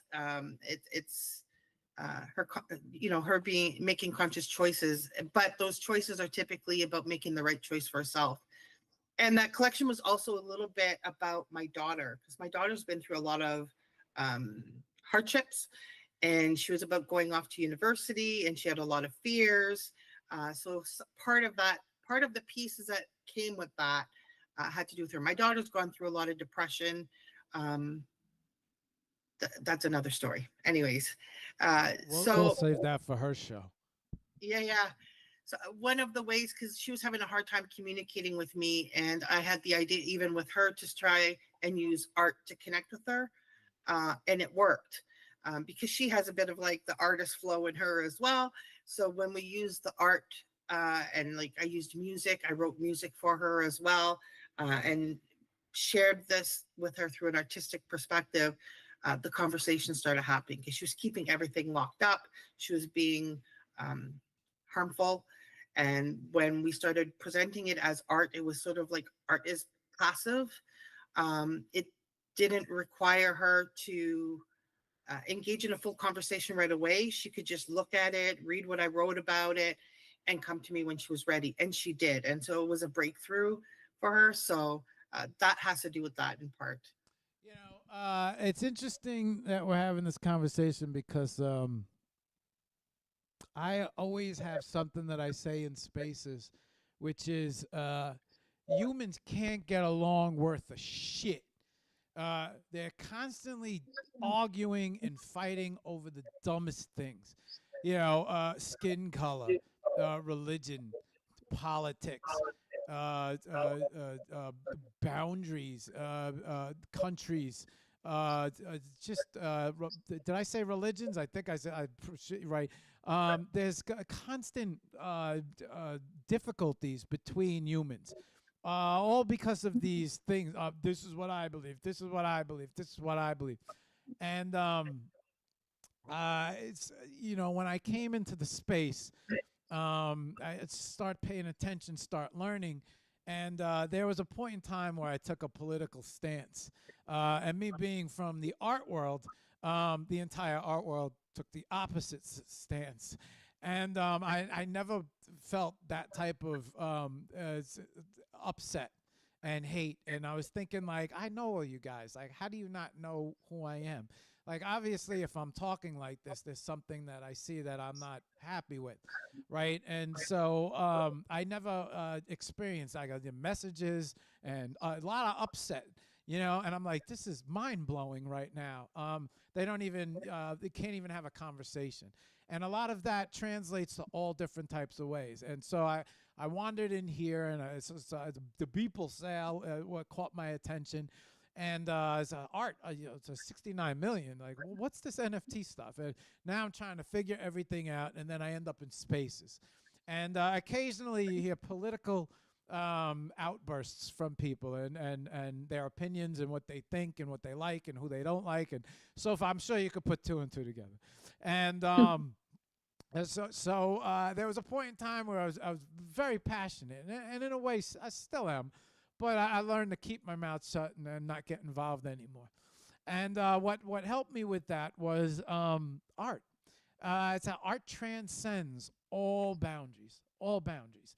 And here I am sitting in rooms with people with all different types of political opinions, religious opinions, life opinions, diet opinions. I'm plant-based. I waver from time to time, but I am 95% plant-based. You try to get into a conversation with somebody who full-blown meat, it turns into a war. So everybody has their own opinion about everything, and I often sit and listen to what others have to say. But there is right and wrong at times where I feel like fact and fiction. And so I only want to speak facts with people. That's it. If it's not facts, your opinion is important because everybody is welcome to their opinion. It's like arguing whether or not you liked the movie or you didn't. It doesn't matter. If you want to talk, you want to have a debate about what a movie made compared to all other movies. You bring up facts, bring up numbers. That's what I'll debate, but I won't ever I will never debate opinion because everybody is welcome to their own opinion. In the art world, now I'm in the art world and I'm listening to, as I hear people speaking in spaces, and I'm just like, yeah, but at the end of the day, we're all in here and we're all talking about art, and nobody is worried about, A, B, C, or D. And what I learned and what I found is I'm sure it's very easy to go find me on social media. You could easily see where my thoughts, my opinions, but I felt like I got to know them and they got to know me. And then once we got to know each other, it was like, man, this fucking guy is really cool. This chick is really cool. And like, it's all right, it's all right, well, whatever. And you next thing you ignore their opinions, and I'm sure they ignore my opinions. And it's like, well, you know what? I don't understand it, but I guess, whatever. But I love this guy. I love and I love her. And you start to put all of that shit aside, and now talking about all of these mental health issues, right? And so it's art, the way you can connect with art. Art transcends some of the most difficult boundaries, because there was a time and point in life, there was a time period where I was like, you like who? You like what? Like, I can't talk to you. Like, there's no conversation here for us. However, the spaces introduced me to an entirely new way to connect to people, because it was all, it was all about art. How'd you create that art? How'd you do that? What's that meaning? What's that stand for? What's this mean? And the next thing you know, I'm making friend after friend after friend. And all of the opinions didn't matter anymore. It didn't matter what you thought. It didn't matter what I thought. It didn't matter where you stand. Religion wasn't a problem. Race not a problem. Skin color, where you live, what you think, and the next thing you know, people in America are cool. Oh, people over here are cool. People in Iran. Who would have thought? We were over here in America. We were always taught that the Middle East is our enemy and this and so forth. But now you're sitting in here. You with, talk to people and you're like, no, you're not my just enemy, you're my friend. Yeah, craziness. So and then doing the show and meeting all these wonderful people and all these wonderful artists, and you're like, man, I don't get this. Like, these people are all cool. Like, I don't even understand why we have upset with them, right? And Sam, I don't know if you know Sam Graffiti and his whole crew from, and it's like, you're sitting there talking, HOPC, Panta, and to getting to know all of these people, and you're like, wait a second, like, these are all, I'm friends with all these people. Like, this is mind-blowing. And so it became very clear to me that art breaks all boundaries. It creates conversations, and it allows the opening to get to know people rather than judging them from their opinions on social media or how they feel about something, or they say something you don't like. You don't go into, I don't go into war mode. I'm just like, it's your opinion, whatever. Everybody's welcome to it, right? And then it just bypass. Let's get back to the art. I always say, let's get back to let's focus on the art. Because I feel like the art is what really connects, and the two opinions, me and Josh, I don't think two people could have more different opinions, but yet we're constantly bullshitting about art and ended up becoming best friends over it, and so, like, it's just funny because, and now you talk about mental health and you talk about your daughter, and I believe that if they introduced art into mental health, you could probably open a lot of doors, because maybe they don't feel like you're attacking them for a reason, or maybe you get to know somebody differently. You hear the stories behind their art. You hear their life behind their art, and you start to understand. And when you understand someone and you ask a lot of questions and you really figure out who someone is, they do the same with you. And then the next thing you know, it's like everything, it's like, doesn't matter no more. Because you really get to learn and understand and know about the person for who they are, or who the person really is. And then that changes everything. That changes. And I always say, everyone has an artist in them. Everybody has an artist in them. So I do believe there's a way for the entire world to connect, and to connect and funny, linked by art, and everybody, I think everybody needs to let their artist out, and that's why I never left the space. That's why I said, I'm bringing the show over here. I'm getting these artists on because, it's opened my eyes in so many different ways. I've listened to all these different opinions, and they don't bother me personally. I don't take it personally. I don't look at them in a different way. It's just, you have a different way of seeing things, and you learn that through someone's art, and you learn that through getting to know them through their art. So it's interesting what you said about you and your daughter, because I believe how many Rainbow Mashu, and you see so many different people who are in and getting their kids in, and their kids are creating art. I forget the other guy. He has a son. He was, his name, Kate. No, it'll come to me.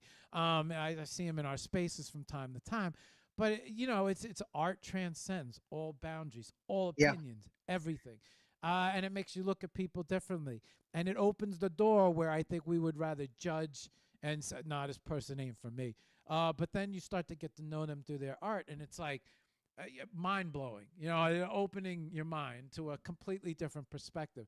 And I always preach, have a different perspective. Look at things differently. See it from a different standpoint. Look at it from their shoes. Look at it from my shoes. Always three sides to the story, right? There's your side, their side, and then there's the truth, right? And so listen to what other people have to say. And it's difficult when you have a very when you're very firm on your beliefs, or whatever your thoughts are, very, very, very firm. Whatever topic we're talking about, whether it's relationships or the way you live life, the way you eat, your religious views, your political. That's what they always say at what do they say at family parties? No politics, no religion. Don't bring up either of them. and you end up having a great family party. It's not until somebody brings that shit up that everybody goes to war. You know, and it's crazy because wars have started over this in life, right? Where art, nobody argues. Everybody's, and how open do some of the most toughest perspectives of people, you know, it's you try to talk to somebody about, I don't want to hear it. That's not true. That's bullshit. Look at the fact, right? But then you should put up a piece of art, and what do? They, whoa, yeah, what's the meaning behind? All of a sudden, they tell me about the meaning behind this. Now, all of a sudden, they become so open to learning. Why? Because of this piece of art. You know, it brings, so yeah, I wanted to say that because that's something I've learned over the last 4 years because I never was in the art world. I was an artist, I was a photographer, I was a freelancer in lots of different ways, but I was never in the art world. And I remember getting on a space, my first space, Mongoose, and he's like, Marc, you know, come on up. And I'm like, what's up, Mongoose? And I'm sitting up there. He's like, we're going to critique people's art. And I'm like, holy shit, you brought me up? Like, I like, you know, I used to be a very, very harsh critic. And then I would say to myself, like, this ain't going to work. We're not going to have one listener. And so, you know, I was like, I got to find. So I'd go to their profiles and I'm looking and so I find one thing. You just find one thing that you can, you know, that you resonate with, whether it's the way they're, you know, just find anything that you can resonate with. And that gave me a way to initiate the conversation. And then from there, it made me realize, you're an established artist. You have great art. You just started doing art a year ago. So the artist inside is evolving. And, you know, if you insult someone who's just started doing art, you might make them feel terrible. They might feel a certain way. You don't know how that artist is going to evolve 5, 10 years from now. You don't know what their artwork's going to look, which is why I love going through the gram, because in the beginning you see the you know, where they started. Then 5 years later, you see where they ended or where they are now. And you're like, holy shit, if I would have saw your art 5 years ago, and I was me who I was in back then, I'd have been like, yeah, I think you need to find another, I don't know if art's for you, you know? And just saying crazy shit. And, you know, but you don't realize everybody's on their own journey. And sometimes it takes 5, 10 years for someone to develop their style.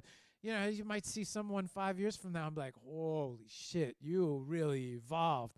Yeah, people change, you know, styles change, evolution. And so, yeah, I didn't mean to. I want to jump in though. I want to pick up. Go. So my last artist that's in my show is Jay Positive. He's a guy with Down syndrome who has a very unique style of art. He actually submitted art in an open call that I was curating, and it wasn't like anybody else's art, right? It was completely unique. And I was like, well, who submitted this? And so I had to go and look him up. And when I realized that here's this, I'm going to call him a young man, but he's probably the same age as me, who's submitting this artwork, and there was a bravery in everything that he was doing. And he absolutely has a unique style. But if somebody were to look at it, they might judge, right? And they might not accept it. But then I think to myself, you know, Basquiat came out with this like abstract modern art, and it looks like a mess. And we revere it and we pay lots of money for it, right? People come from different walks of life. They have their different unique style. And the work that he created he's absolutely got a defined style, a defined message. He's selling merch. He's actually got a band that they're doing their album cover with his artwork. But it's not necessarily what people expect. And that's exactly why he's in the show. Because that is proof and evidence that anybody can go out there, and if they have the heart and they want to make it, somebody's going to love what you're doing. Somebody's going to be like, I resonate with that. I love that. That's so weird, but I'm compelled towards it, right?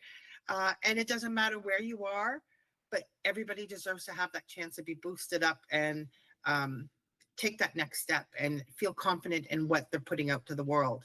So he was like someone I was really proud to have be in the show because I think that it's the permission for somebody who calls themselves, oh, I'm maybe not the best artist, or I'm not sure that I have the artistic skills, or people aren't going to like what I create. You can see what J Positive is doing and feel like, all right, I've got that permission now. I can just go and embrace and just do, because it is possible. I always get it mixed up in my head when I say Iran and Iran. I know there's a right way of saying it, and then there's the American way of saying it. I think I was saying it backwards, but I brought up while you were talking. I brought up. Hang on, let me make sure I got everything right. Oh, that one. This is going backwards. I started playing some more of your art, but maybe you want to speak a little bit about going. The one piece that I did want to touch on from the other collection was, I think it was Miscarriage of Justice. That's a political piece. I don't know if you want to go on that. Oh shit! Oh shit! Well, it'll show my level of maturity. So yeah, but it's that was a special event with MetaBetties. It was about that piece is about women's rights and abortion law. That's about. Okay. So all right, I know exactly where that leads. Yeah, I got you. Yes. I love that piece. It's really impactful to look at. It's the best piece. It's the best piece. To me, it's the most striking piece of all of the pieces in there. So it's interesting how I tuned into that. It's just not a comfortable conversation for everybody. So well, I'm gonna leave it. I don't want to erupt the crowd, because not everybody, I think, is at the level of this conversation. And then Sublime stood out as well. So it felt like a lot of energy, but yet energy on the couch. Yeah. Which is, I feel like, was that the time you were on the couch? Actually, no. That one was more about recharging. It's about recharging. Oh, okay. It's, okay. Take these moments for yourself. Go and take that little rest that you need and re-energize. So you bringing the energy back through rest. Yes. Okay. Which might have been what you were doing through that time period, was re-energizing. No, we can look at it that way. Someone says that's the beautiful thing about art. I guess everybody has their interpretations. But it sounds like that was a very dark period where you were recharging, and then you came back out and became very successful. Well, I've definitely had a transition, like in my art, where I went from like a lot of darker stuff, and then now I'm like really bright. I've got my neons. You had up going backwards. Going backwards is a little bit of what touches back on my original style of my black and white photography, where I used to paint on it and stain it. So that sort of brought back that sort of look and feel from before. But that collection is actually a response. It's semi-political, but I don't think it's going to hurt anyone's feelings. It was after I had a conversation with Captain Solo, who's my artist who's on the front lines in the Ukraine. And he told me his story about what it was like being on the front lines, and the terror and the fear and the nightmare. And, he was not able to leave because he had his father couldn't be moved. So they had to stay. They had bombs dropping like outside the house. He had to be afraid every time he went to go out and buy food. And just watching his city turn to dust. So the whole story just left me really like a huge emotional impact. And from that conversation with him, I went and created Going Backwards. And so all of these images are about a more broader look at the impacts of war.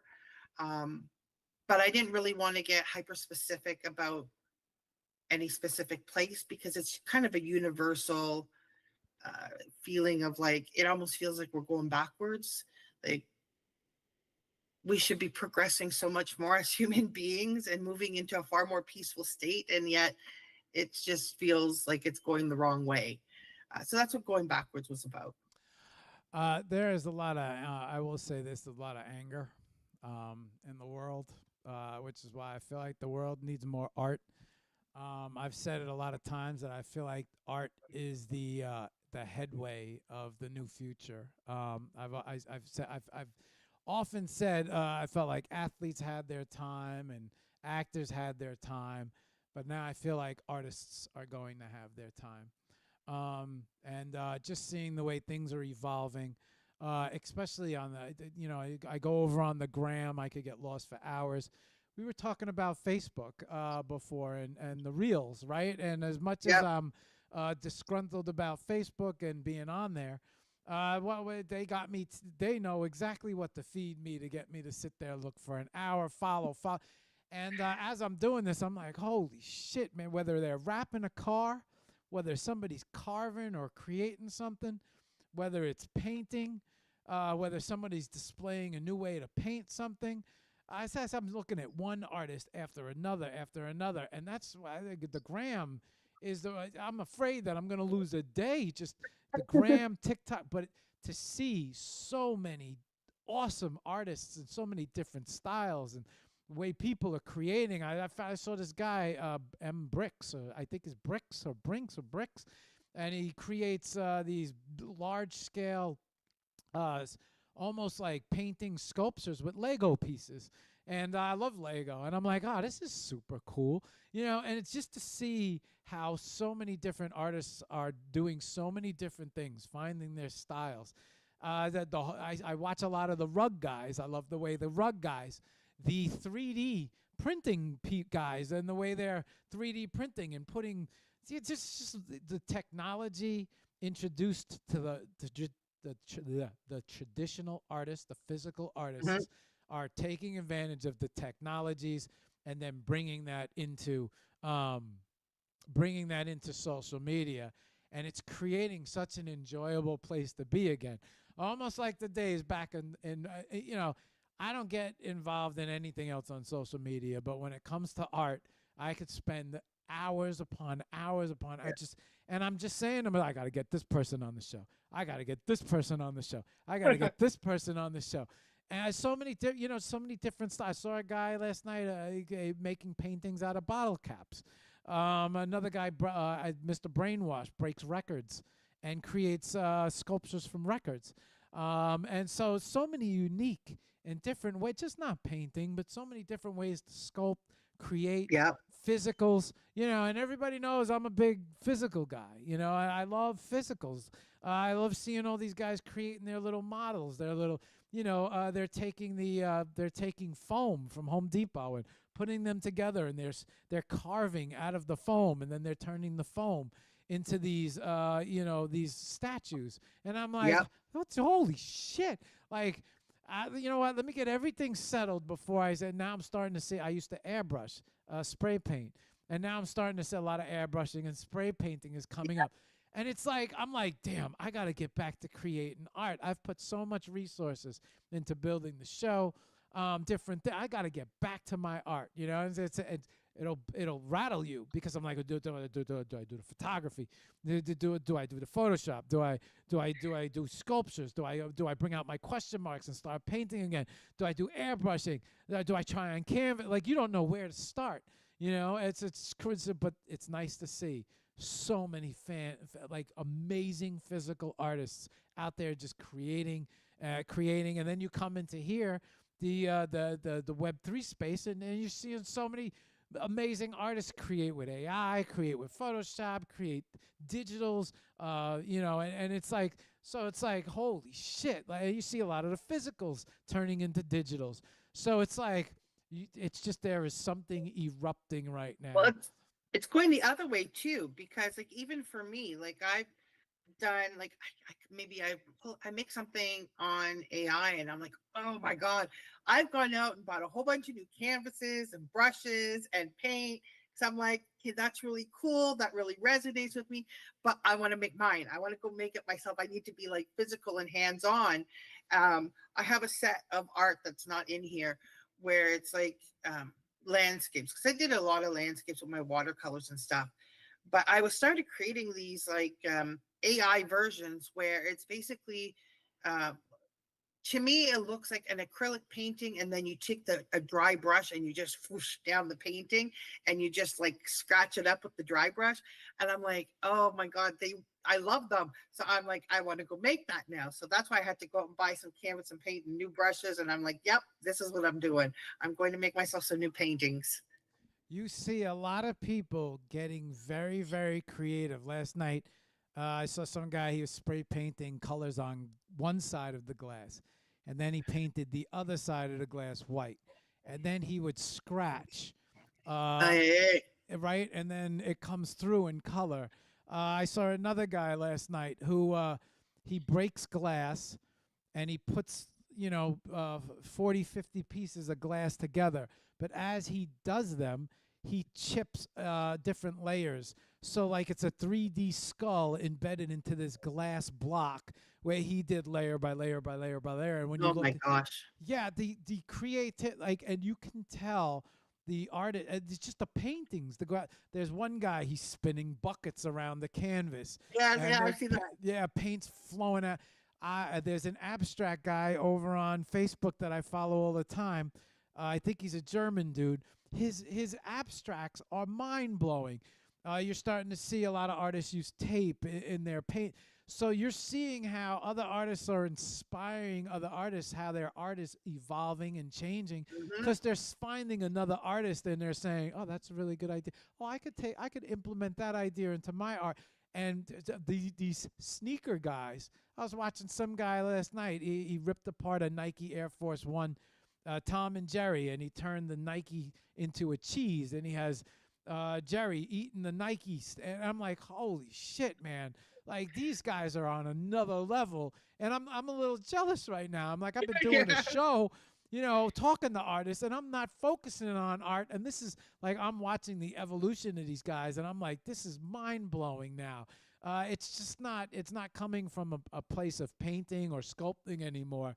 It's on sneakers. It's on shirts. It's on hats. It's in 3D printers. It's yeah, it's everywhere and everything. And the technology is bringing out a new artist every day. People are carving in engine parts, and there's one guy that I follow. He pulls the engine block out, the pistons in the engine block, and he carves dolls, little military dolls out of the Okay. yeah. Oh my God, like one after another, and I'm like, I write a list, and I'm like, I really got to start these guys. I need these guys, and it's just like I said, it's just mind blowing to see all these different artists. There's a girl I follow. Her canvases, you know how they use the gold foil? Hmm. She wraps the canvas with like a shiny gold substance of some type, and she paints over the gold substance. So whatever places she doesn't touch stays reflective, but the painting is like, she'll do Scrooge McDuck on gold, or she'll do she just did something else with money, Pink Panther on gold with money glasses. And part of it's not, well, just imagine where the canvas would be white, it's now shiny gold or shiny Yeah, silver. yeah. And I'm like, holy, like, they are bringing art to another level. All of the artists in general are bringing Yep. art to another level. The shit you've never seen before, or never could imagine, and they're creating their styles and their formulas from it. You I, know what? People need art right now. yeah, Art yeah, is like a it'll light right unite the now. world. It'll unite Yeah, the world. Yeah, in all times, like where you have these big art transitions, there's usually something dark going on in the world, right? And then all of a sudden, it's like a cry for art. Everybody is drawn towards art because art is like the ultimate form of expression, and you get this big revolution that takes place within the art industry. So we're seeing that now. That's why we're seeing so many unusual mediums and different styles and new designs and things that are blowing our mind. yeah, Is because people are there. We're going through a different even AI art is part of it. It's just there's an art revolution that's taking place right now where we're going to see all these new styles, all these new techniques, because we need that light in the world right now. And so the artists are at it. We're doing our thing, and we got to just keep doing it. Well, it's like you said that what your daughter said, Mom, when you're doing art, you glow. I see you glowing. And you don't think other artists feel that way? You don't think other artists, and why do you think so many people are focusing on art? Because nobody wants to focus on all this crazy shit taking place, right? I don't agree with war. And I don't agree with and so people focusing on their nuclear power, they should be focusing on their galleries within their countries. There should be an art war. Who's got the better art? There's another artist comes to mind. He adds ropes to his art, and he's got paintings on the wall. And one will be straight, and another one will be crooked, and it'll be a kid playing tug of war.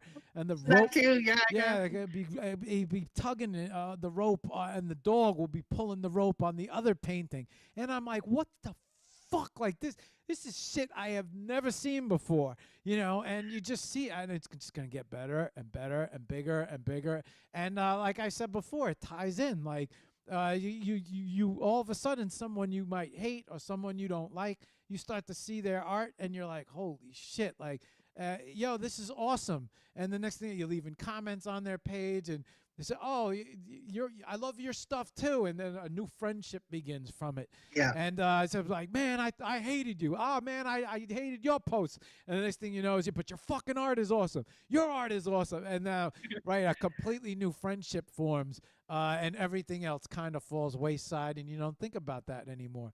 So, yeah, I agree with you. There is definitely an art revolution, if it's not taking place or we're not sitting in the middle of it right now. But I think to truly be happy, you got to get out there and create art. You know, while we were talking, I brought up your last link, which was Redefining Blue. Redefining Blue. Yes. So I got that up. Maybe you want to talk about it. Well, Redefining Blue was sort of the idea. I really love surrealism. So I was like, this is me tapping in to my surrealist side. I actually did a music video with some of these as well. So the idea behind Redefining Blue was really, we always look at blue as being a color for sadness. And for me, I was like in this phase for blue, but blue was happy. Blue was like breath. Blue was my voice, it was expression. So I called it Redefining Blue because it's really about that. It's about breathing. It's about a calmness and a chaos and the surreality of life. And it was something I really enjoyed playing with. There's a lot of different pieces that are in there. I just wanted to be weird. And I'm just embracing being weird. I'm in a happy place. This is happy art to me. So that's where a lot of this, it's all about empowerment. Every piece is in some way about empowerment. So yeah, this is one that I'm actually the first thing I think of when I see these works of art. You want to take a guess? The first I think of Blue Man Group. Yeah. It does have a little bit of that vibe. And actually in my, like I did a music video for fun one day. Somebody was just talking about music, and I kind of felt like a little bit of a challenge. So I took some of these pieces are animated now, and I brought them all together to do a music video. It's actually a lot of fun. I had lots of fun creating it. The only thing is that all the pictures were vertical. So like my dudes there with no faces that are kind of posed, and they've got the orange hands. I've got them dancing everywhere. So this was just joy. This is about joy. Chiroa, I think we're probably about at, let me see. No, we might be around 220, 225. What I do want to do is, the last thing that I want to do is I want to show everybody the Mind Soul Meditations. So if you have a second, can you, I'm not sure where that link is. I don't see it. Yes, I forgot to send. Let me get that for you right now. I would love to bring that up. Let everybody take a look at that. I want you to talk about that a little. And then hopefully unless we miss something, No, I'm gonna. I can just do. Trying to find a nice clean link here.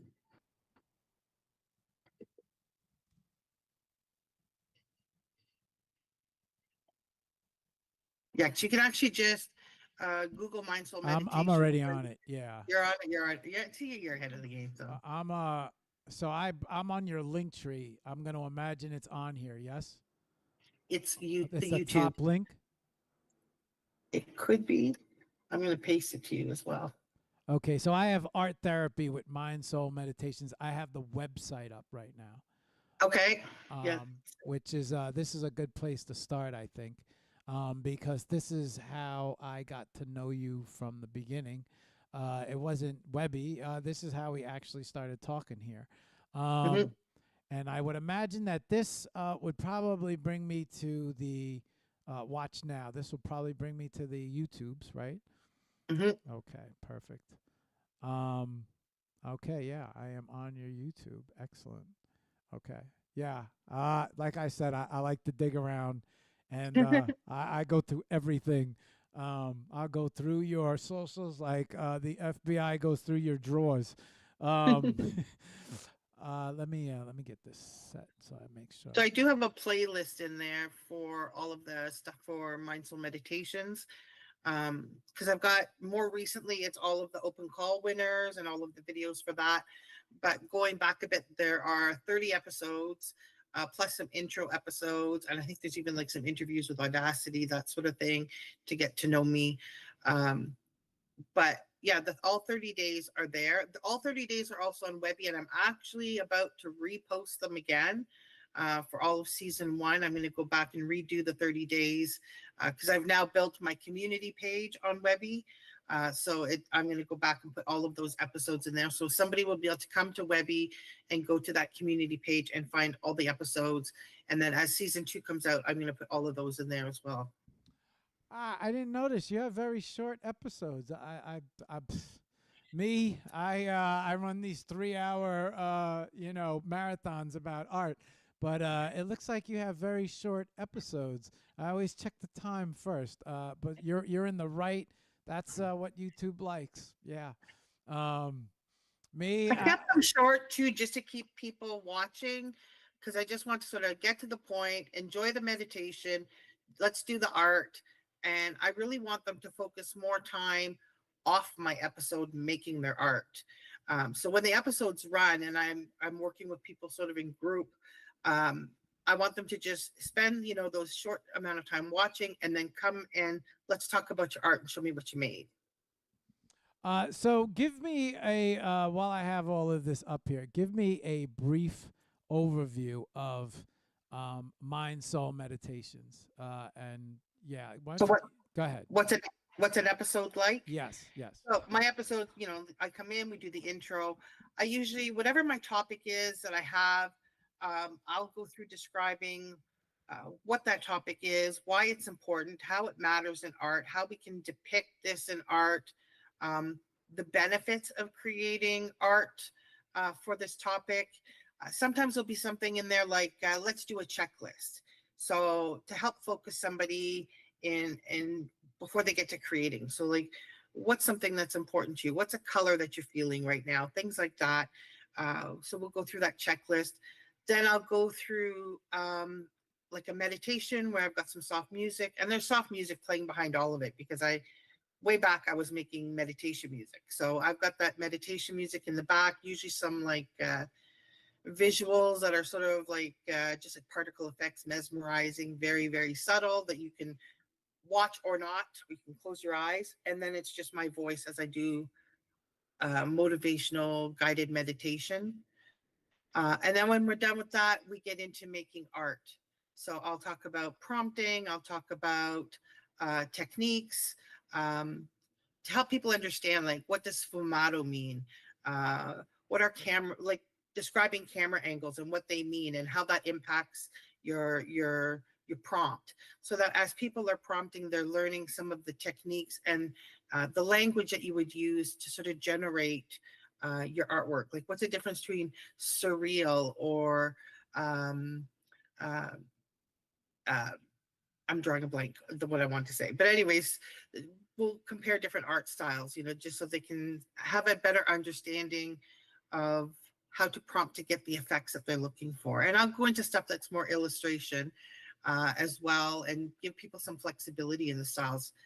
Right now, I'm actually training a bunch of styles, and I'm actually just opened up a create with me opportunity for people if they want to come and try out the styles, because I'm looking for a little bit of feedback. If anybody really hates a style, or it's not really being consistent enough for them, or it's not giving them the kind of results that they hope to get from it, it gives me an opportunity to fine tune it or replace it outright with something better. So I'm working on that, because I'm going to have at least 30 different styles that people will be able to work with. And the way it's intended, I'm planning to have it work, but I might offer two different ways of doing it. Is I'm trying to do something that's got a contrast. So one is light, one is dark. So depending on how you're feeling, you can either create a dark art or a light art, or you can move that slider and go anywhere in between. Or I might do something serious versus something whimsical. And how are you feeling? You can slide within the two and pick what you want. Or you can, the other thing they might be able to do is just go straight up and say, no, I want that watercolor style. So I'm just going to do 100% watercolor style. So giving people a little bit of flexibility to create and try out some different styles for free, which is the best part. If we had to give them a quick video, and I want to say this, I'm throwing out compliments left and right, but I love your logo. Thank you. Yeah, I believe logo says a lot about a person. I love your logo. There was a time period when had issues. I would find different ways to quiet my mind. And then I learned about meditation. I learned about yoga, and I always just say the best way to really, if you're trying to get into something and it's about quieting the mind, quieting the voices in the head, right? And everybody's like, voice, I don't have no voice. I'm like, go scuba diving. Go underwater. You go underwater, you'll hear everybody talking immediately because it's so quiet. And you talk to any scuba diver, a scuba diver will go into the water a frantic mess, but they will come out so relaxed and a different person because you learn to tell everybody to shut up inside. Like, you be quiet, you shut your mouth, you right, until you get to the only person left, which is you. And then when you get to that state of quietness and everything is at peace, I feel like that's when you see your path, or you get your answers that you've been looking for.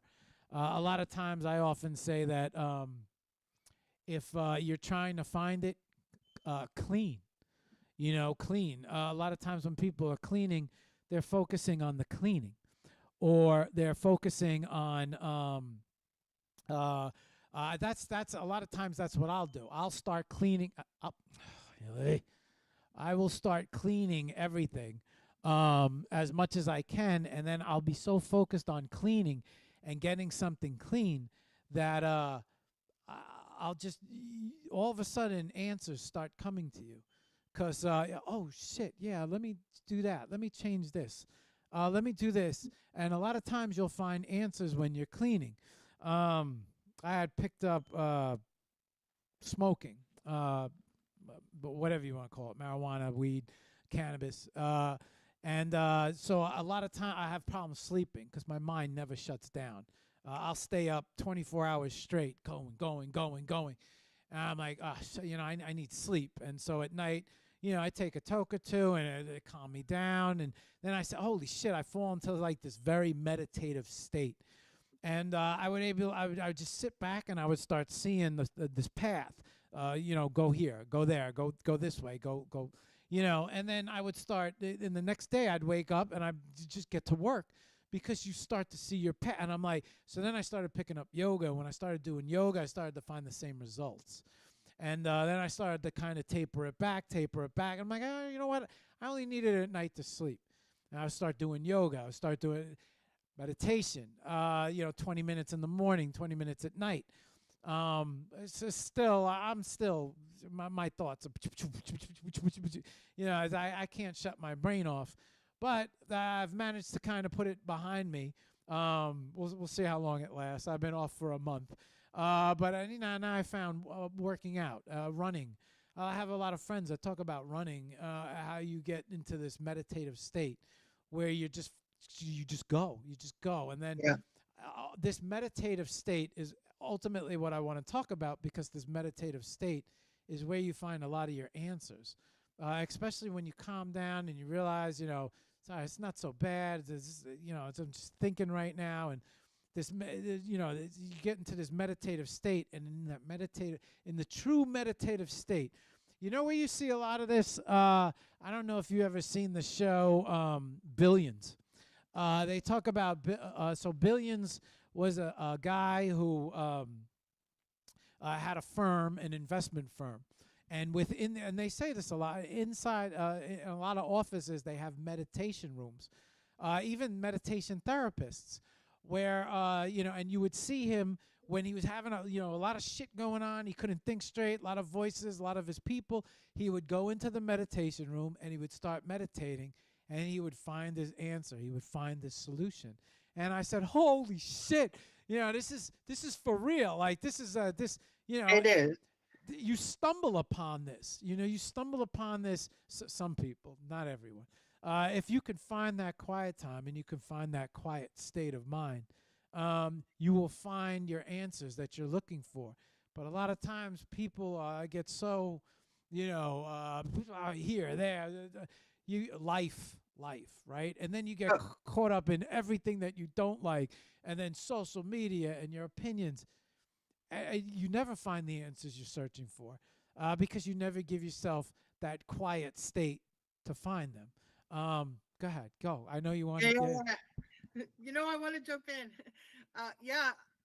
I actually started with meditation in part because I took Reiki, and I realized with Reiki that I could actually bring myself so well into that sort of state, and a little bit woo-woo. When I'm actually a Reiki practitioner now, so when I do Reiki for others, I tap into other people. I get like things, like visions. I have pictures pop up in my head, which is really freaky because I didn't know what to make of it at first. And I told somebody, and they're like, "Well, tell me what you saw. Tell me what you."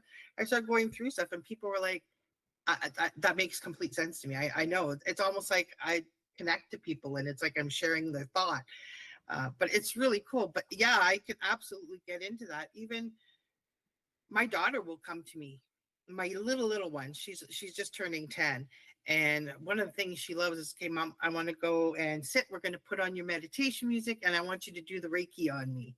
And I'll walk her through like a little bit of guided meditation through it. And she chills when she's having like these high emotional, I can't contain or understand my emotional outbursts, and I need to regulate. We can go and do that together, and it completely grounds her.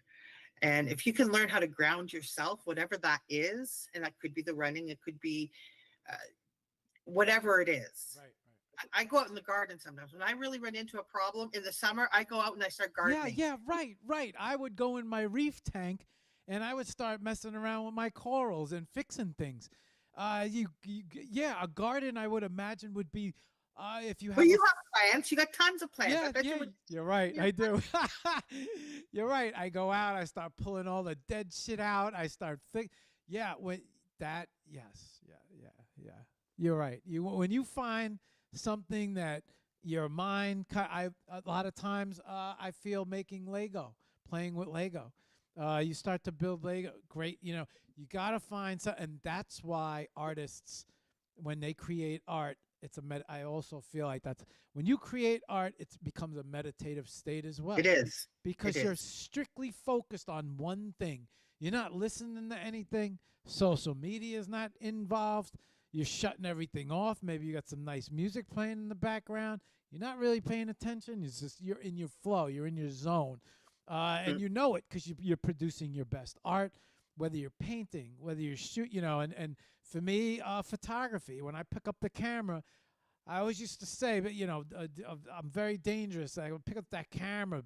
I'm very dangerous with that camera in my hand because I start looking at angles and lighting, and it's like, and I know my mind gets into this, like I know I'm gonna produce the best photo, like I just know it. And it's the next thing you know, I'm finding and boom, boom, boom, and you're working and you're creating, and you're not worried about anything else. You're not thinking about anything else. Nothing, and all of a sudden, the bills are gone. yeah, The right. broken car parts is not a problem right now. The moody kid is forgotten about. Yep. Whatever. You just go. Yeah, it's totally a meditation. So I wanted to bring this up. Let's see what time we got. Shit, we're gonna go. We still got to talk a little bit about WEBBIE. I'm afraid if we play a video, I don't want to get cut off on IG either. Okay.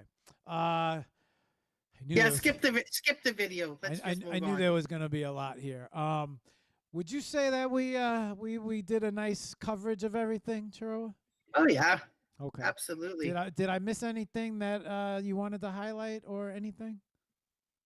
I think we're good. Let's well, I want to say that uh the show, because anybody who's asking questions about season 2, like season 2 is probably going to be, I'm going to start going through production when the kids are back in school, because I have more peace and quiet and less interruption, and so that's when that's going to happen. So realistically speaking, I'm probably looking at a launch in January of the episodes, which is the same as what I did last year. It was a great way to start off the new year. So I think I'll do that again. All the artists this year who participated, I'm actually working on getting everybody their certificate so that people have something to put in their portfolio. And those that have been participating on WEBBIE are going to get their social proofs. I have not gotten to it yet, but everyone will get their badges because I think that's important for people too, to be able to say, hey, look, I got my badge, and shows that they're part of the community and recognizes their involvement in the project. So that's stuff that I've got coming up. And there's going to be in a little bit of a change in how I do things this year as well. Last year was just, here's the show, and I had a Telegram group where I communicated with people. I'm going to take a different perspective this year, where the show is going to come out on one day of the week, and then I'm going to do a live space of, I haven't decided what platform I'm going to be on yet, where I can actually have conversations with people and just get on, like hop on with me and let's talk one-on-one about the art that you created this week as a result of this show. Show me what you got. And let's, share our stories. So I think that conversational element that's live is going to help us connect better and build stronger community. Okay. This is the part where I say, Chiroa, how can everybody, what's the best way people can find you, reach out to you, contact you? Maybe the top 3 ways where you're going to get the message, see the message, answer the message. Why don't you give that to them? So I think Twitter, you'll find my connections on WEBBIE. I'm actually on just about every platform. The only one I would say that I really am not good at responding to is LinkedIn. But Blue Skies, Farcaster, Twitter. I eventually comment back on my YouTube video comments, but sometimes I'm a little slow on those. But yeah, Twitter, I'm in there every day. So that's probably the number one. Okay, I'm going to give me 1 second. So this is her ex, guys. Her ex is where you can find her. As you see, it's up on screen right now. Let me make sure everybody can see this confidently. Okay. I'm also going to say this website as well would probably be a good way to reach out to you. This is her website for art therapy with MindSoulMeditations. Also on her X, if you click right here, this is her link tree, and her link tree pretty much brings up everything. On her link tree, you will find her. That will bring you to her homepage, her website. It'll bring you to her WEBBIE social. It'll bring you to her YouTube. Her X is here. And then also her NFT marketplaces are here. Hug. I used to love Hug. Um, well, one door closes, another door opens, right? She thought of something else that we forgot to go over. So I do art therapy with mindful meditations entirely like from my pocket. I keep it free. I want to keep it free for people. I don't want to have to charge. So I do have a goal set up on WEBBIE on my mindful meditations community page where I'm asking if you can put in a buck or two and help support. It keeps me going because then I can pay for subscriptions and whatnot to keep the show going because it does require quite a bit of subscriptions and software and tools. And I have some upgrades that I need to do, so I can use it for that as well. So I appreciate any support. I also put out like a couple of t-shirts for Mindful Meditations. You'll also find those links to the merch on WEBBIE through my community page. So if anybody wants to grab a t-shirt from Mindful Meditations, that also is going to ultimately go towards helping to support the show to keep it free and keep supporting my artists and keep running open calls and all of this fun stuff. I also have your WEBBIE page up right now. So I'm showing the WEBBIE page. Where do I find the community page? The community page is the one Mindful I got it. Meditation. Oh, no, I don't have it. So I have two accounts. There's the Chiroa account, and then there's a Mindful Meditations account. I just set it up. Okay. So I'm still Okay. working on developing it fully. But I want to put all of the open call results there. So all of season 1's open calls are on there now. And I'm working on transitioning over all of the season 2 open call winners onto that page as well. Okay. So this is her WEBBIE page, guys. This is her donate to help her upgrade for her show here that she was speaking about. I'm gonna skip the Mind Soul page till you have it better. Yeah, that's a better way of doing it. But I am sure it is going to be on your link tree. Yeah, so pretty sure she keeps her link tree pretty updated here, guys. So this is where you can find her pretty much everywhere.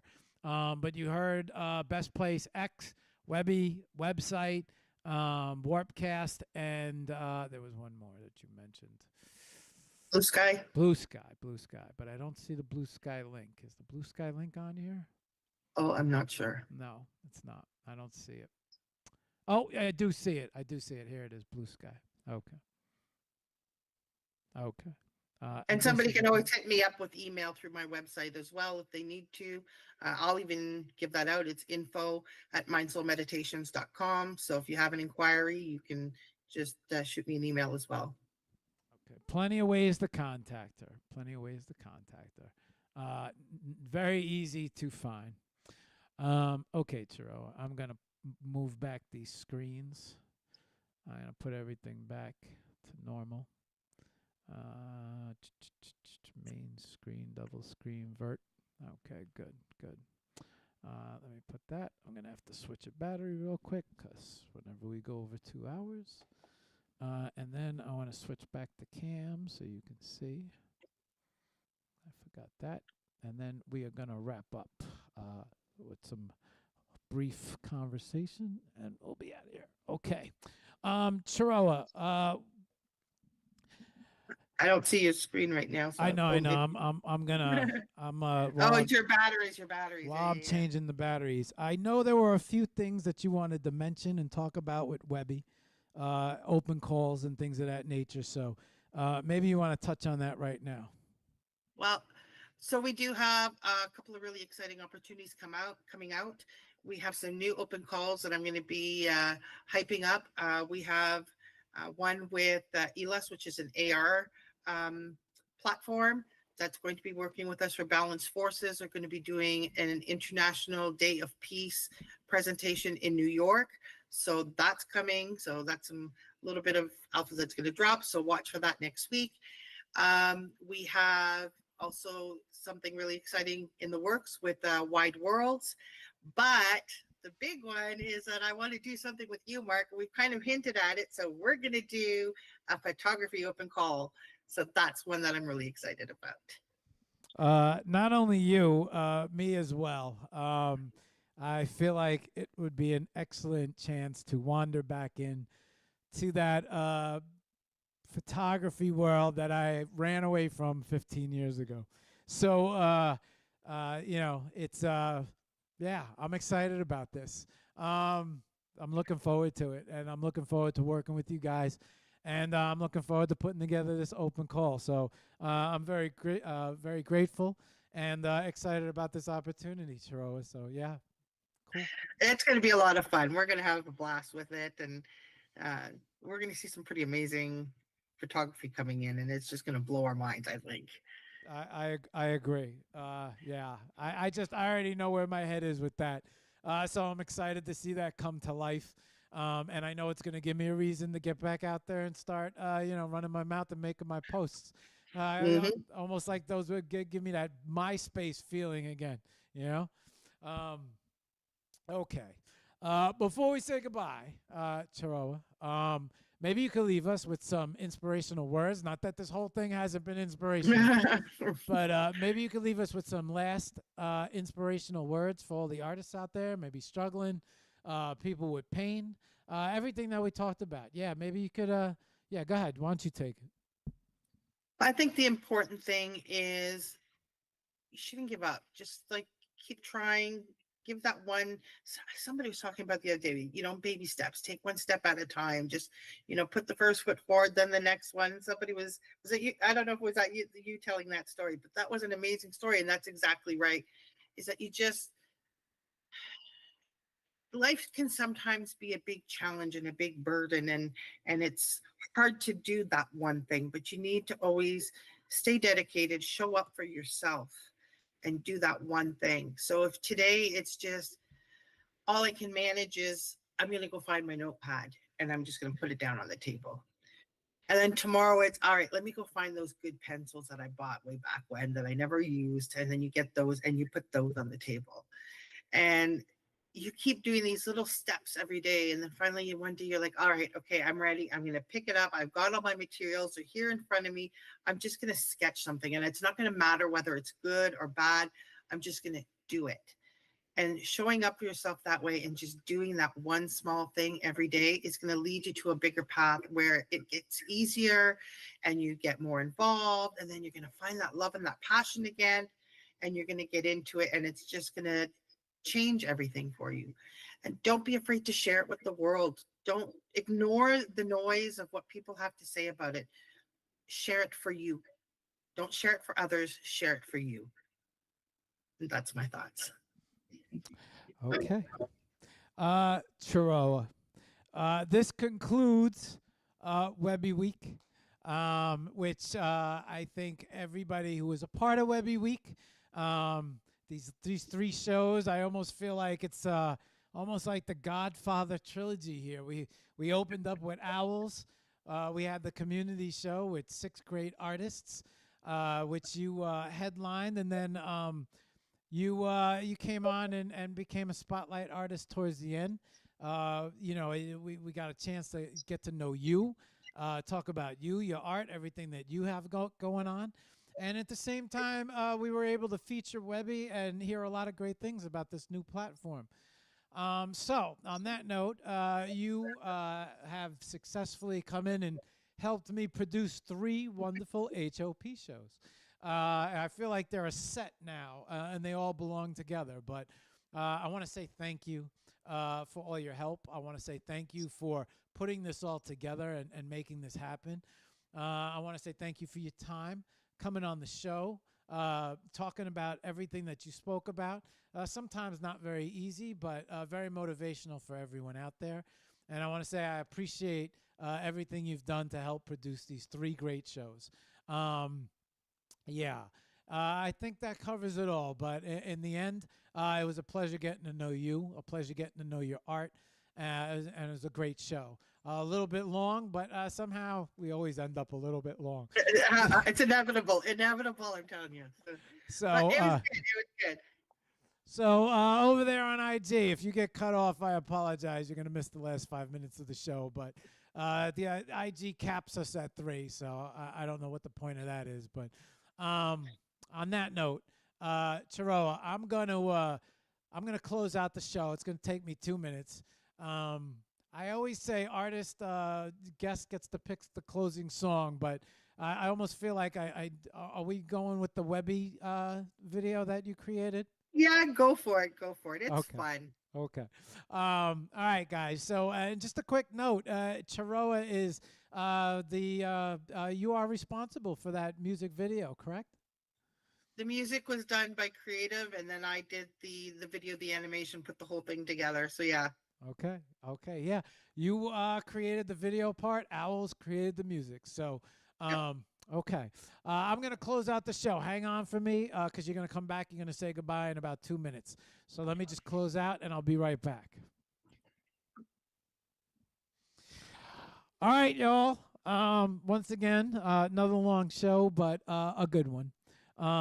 We have about 1 minute before IG kicks us off, so I'm going to make this quick. You guys know the routine. You know how everything goes. This week, 5 shows. Monday night, we had Owls. Owls, who is the creator of WEBBIE Social, a new way to web. Tuesday, Linked by Art Spaces, 9 to 11. Spaces, only 1 out of 2 spaces where you can find me being a host.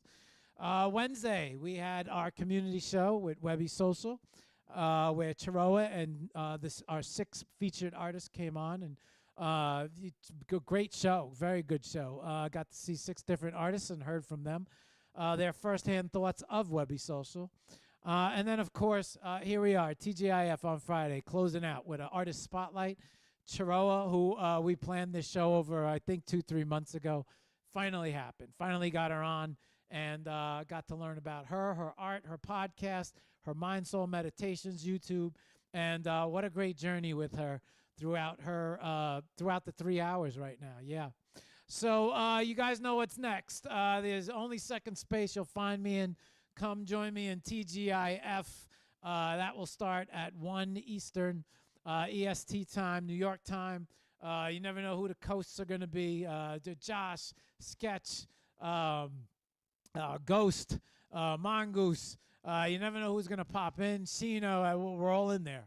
It's just no format. Always in there having fun. So on that note, guys, TGIF, I want to wish everybody a happy Friday. And you know what I'm going to say. It's a great time to create art on the weekends. It's almost here. The weekends are quiet. Grab your brushes, grab your prompts, grab your airbrushes, grab your knives, your sculpting knives. Get out there and create some art. However you create, grab your pencils, grab everything you got. On that note, guys, I want to wish everybody a happy Friday. Me and my Palmetto here are going to enjoy the weekend, and I will see everybody. Next week, Zachalata, Marie. We will have Marie on Monday night, and there goes IG. JBR will be on Friday. She is also part of the IDA contest. So JBR Visuals will be on Friday, and Marie Zachalata will be on Monday night. So we will see all you guys next week. 2 shows. No community show next week, and 2 spaces. So see all you guys next week. I'm going to move over here and say goodbye to you. We're going to bring Chiroa back up to wave one last goodbye. And, oh, no, we didn't get caught yet. They didn't cut us yet. Oh, we're still running on IG. Good. I get to do my shout-outs. All right, let me bring Chiroa back up one last time. Okay, Chiroa, be aware you're on screen. Give us that one last goodbye. Have a great weekend, everyone. And thanks for everyone that came to listen, and make sure that you follow me, and please come take part of Art Therapy of MindSoulMeditations. Guys, let's do some quick shout outs, see if we could get everybody in before we blast the WEBBIE song and say goodbye to WEBBIE Week. I want to thank everybody who took part in WEBBIE Week. You guys had 3 fantastic shows. You guys were awesome. So everybody, big round of applause for the WEBBIE crew, as well as the WEBBIE feature artists. And Chiroa, awesome job pulling this all together. Owls, awesome job pulling this all together. Let's do a couple quick shout-outs to everybody and say goodbye before we hit the final WEBBIE song. We'll go through the way we normally go through, which is, let's see, we'll start with Twitch, who we actually have comments on Twitch. Catalina, thank you for tuning in. Appreciate you. And appreciate you for showing up on Twitch, where we never have comments. Stefan World, Weird, Stefan Weird, you are a bot. But Catalina is not, and I invite you guys all to see Catalina Uma's art. She is an awesome artist and has been on a few different featured shows.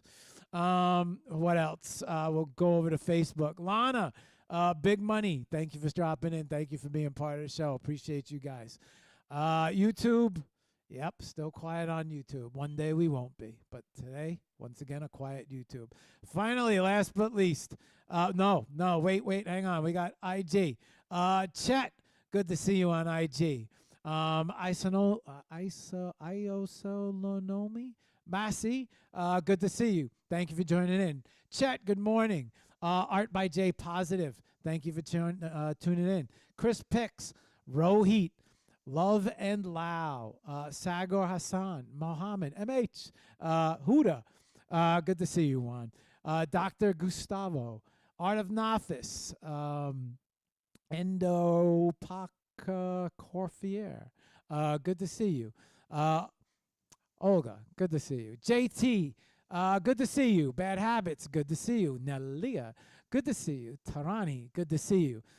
Bibi, Kaplan, Mayu, Roya, Thuckabee, Pega, good to see you, Pega. And Photo Kick, good to see you. At least I got the shout-outs in before IG chopped us off. Last but not least, you guys on X who are always killing it. Henneke, good to see you, Henneke. Goalie, Creative, thank you for stopping in. Lord, thank you for being part. Thank you for stopping in. Ryan, good to see you. Great show on Wednesday, Ryan. Manique, Dorothy, great show on Wednesday, Dorothy. All right, guys. Good to see everyone. Good to see everybody active. All right. I like this. I like seeing all the chatter. I like seeing all the guests. Guys, we will see you next week for Marie, Zacalata, and JBR Visuals. Until then, I want you to all stay up, stay positive, and we'll see you next time. All right. Let's bring this up. Let's bring the song up. You guys know the song. And we'll see you guys on the next shows.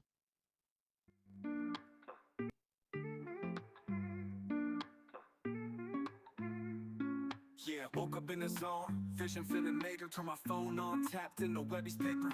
It's a new era, this the blueprint for creators, no middle. Hang on. Gotta say one last thing.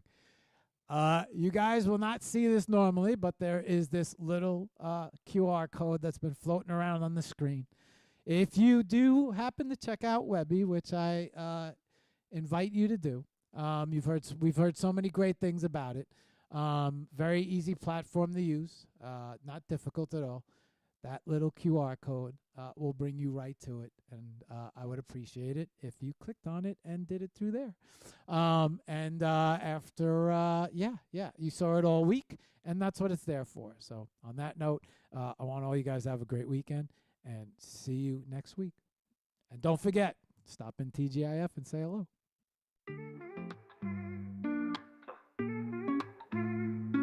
Yeah, woke up in the zone, vision feeling major, turn my phone on, tapped in the WEBBIE's paper. It's a new era, this the blueprint for creators, no middlemen, just fans and some real validators. I'm talking open call, steady bringing in the deals. Got a DM from a brand saying we see how you feel. Analytics tight, WEBBIE, yeah, I got the stats. Told me where to post, how to grow, where it's at. This ain't for the lazy, this for the ones who plan. I ain't just posting content, I'm building a brand. Got the plus upgrade, now I'm in another class. Verified badge gleaming, now they know I'm built to last. last. I got dreams on the chain, purpose on the dash. WEBBIE social on the wave, now I'm moving fast. If you stuck, poster free, you ain't in the hall. I made the jump, got plus, now I'm taking open calls, yeah. No cap, I'm in the matrix with the data. Tips and crypto seed, polygon and base paper. It's a whole new lane, I ain't following the path. WEBBIE social turned a hobby to a bag. Facts. Used to wait for likes, now I wait for wired funds. From the block to blockchain, I'm creating for the ones who believed in the craft, didn't fold under pressure. WEBBIE got me living like a digital investor. WEBBIE AI, tell me what's really gon' move. Yo, this post need a hook, switch the tone, bring the groove. Engagement going up like I got a cheat code. Every reel, every story feeling like a keynote. I ain't stressing algorithms, I'm too smart for that. Got the dashboard glowing like the market back. I see who tapping in, what time they all online. Now my drop time's perfect, content always aligns. I got dreams on the chain, purpose on the dash. WEBBIE social on the wave, now I'm moving fast. If you stuck, poster free, you ain't in the hall. I made the jump, got plus, now I'm taking open calls, yeah. No cap, I'm in the matrix with the data. Tips and crypto seed, polygon and base paper. It's a whole new lane, I ain't following the path. WEBBIE social turned a hobby to a bag. Facts. They said you changed, I said nah, I just evolved. Gave my content value, watch the problems all dissolve. From passion to precision, now it's profit when I post. WEBBIE social gave the tools, I just ran with it the most. So if you got the vision and the voice and the heart, get on WEBBIE Plus, that's where legends start. It's the platform for the real, where the dreamers align. I went from scroller to mogul, one post at a time.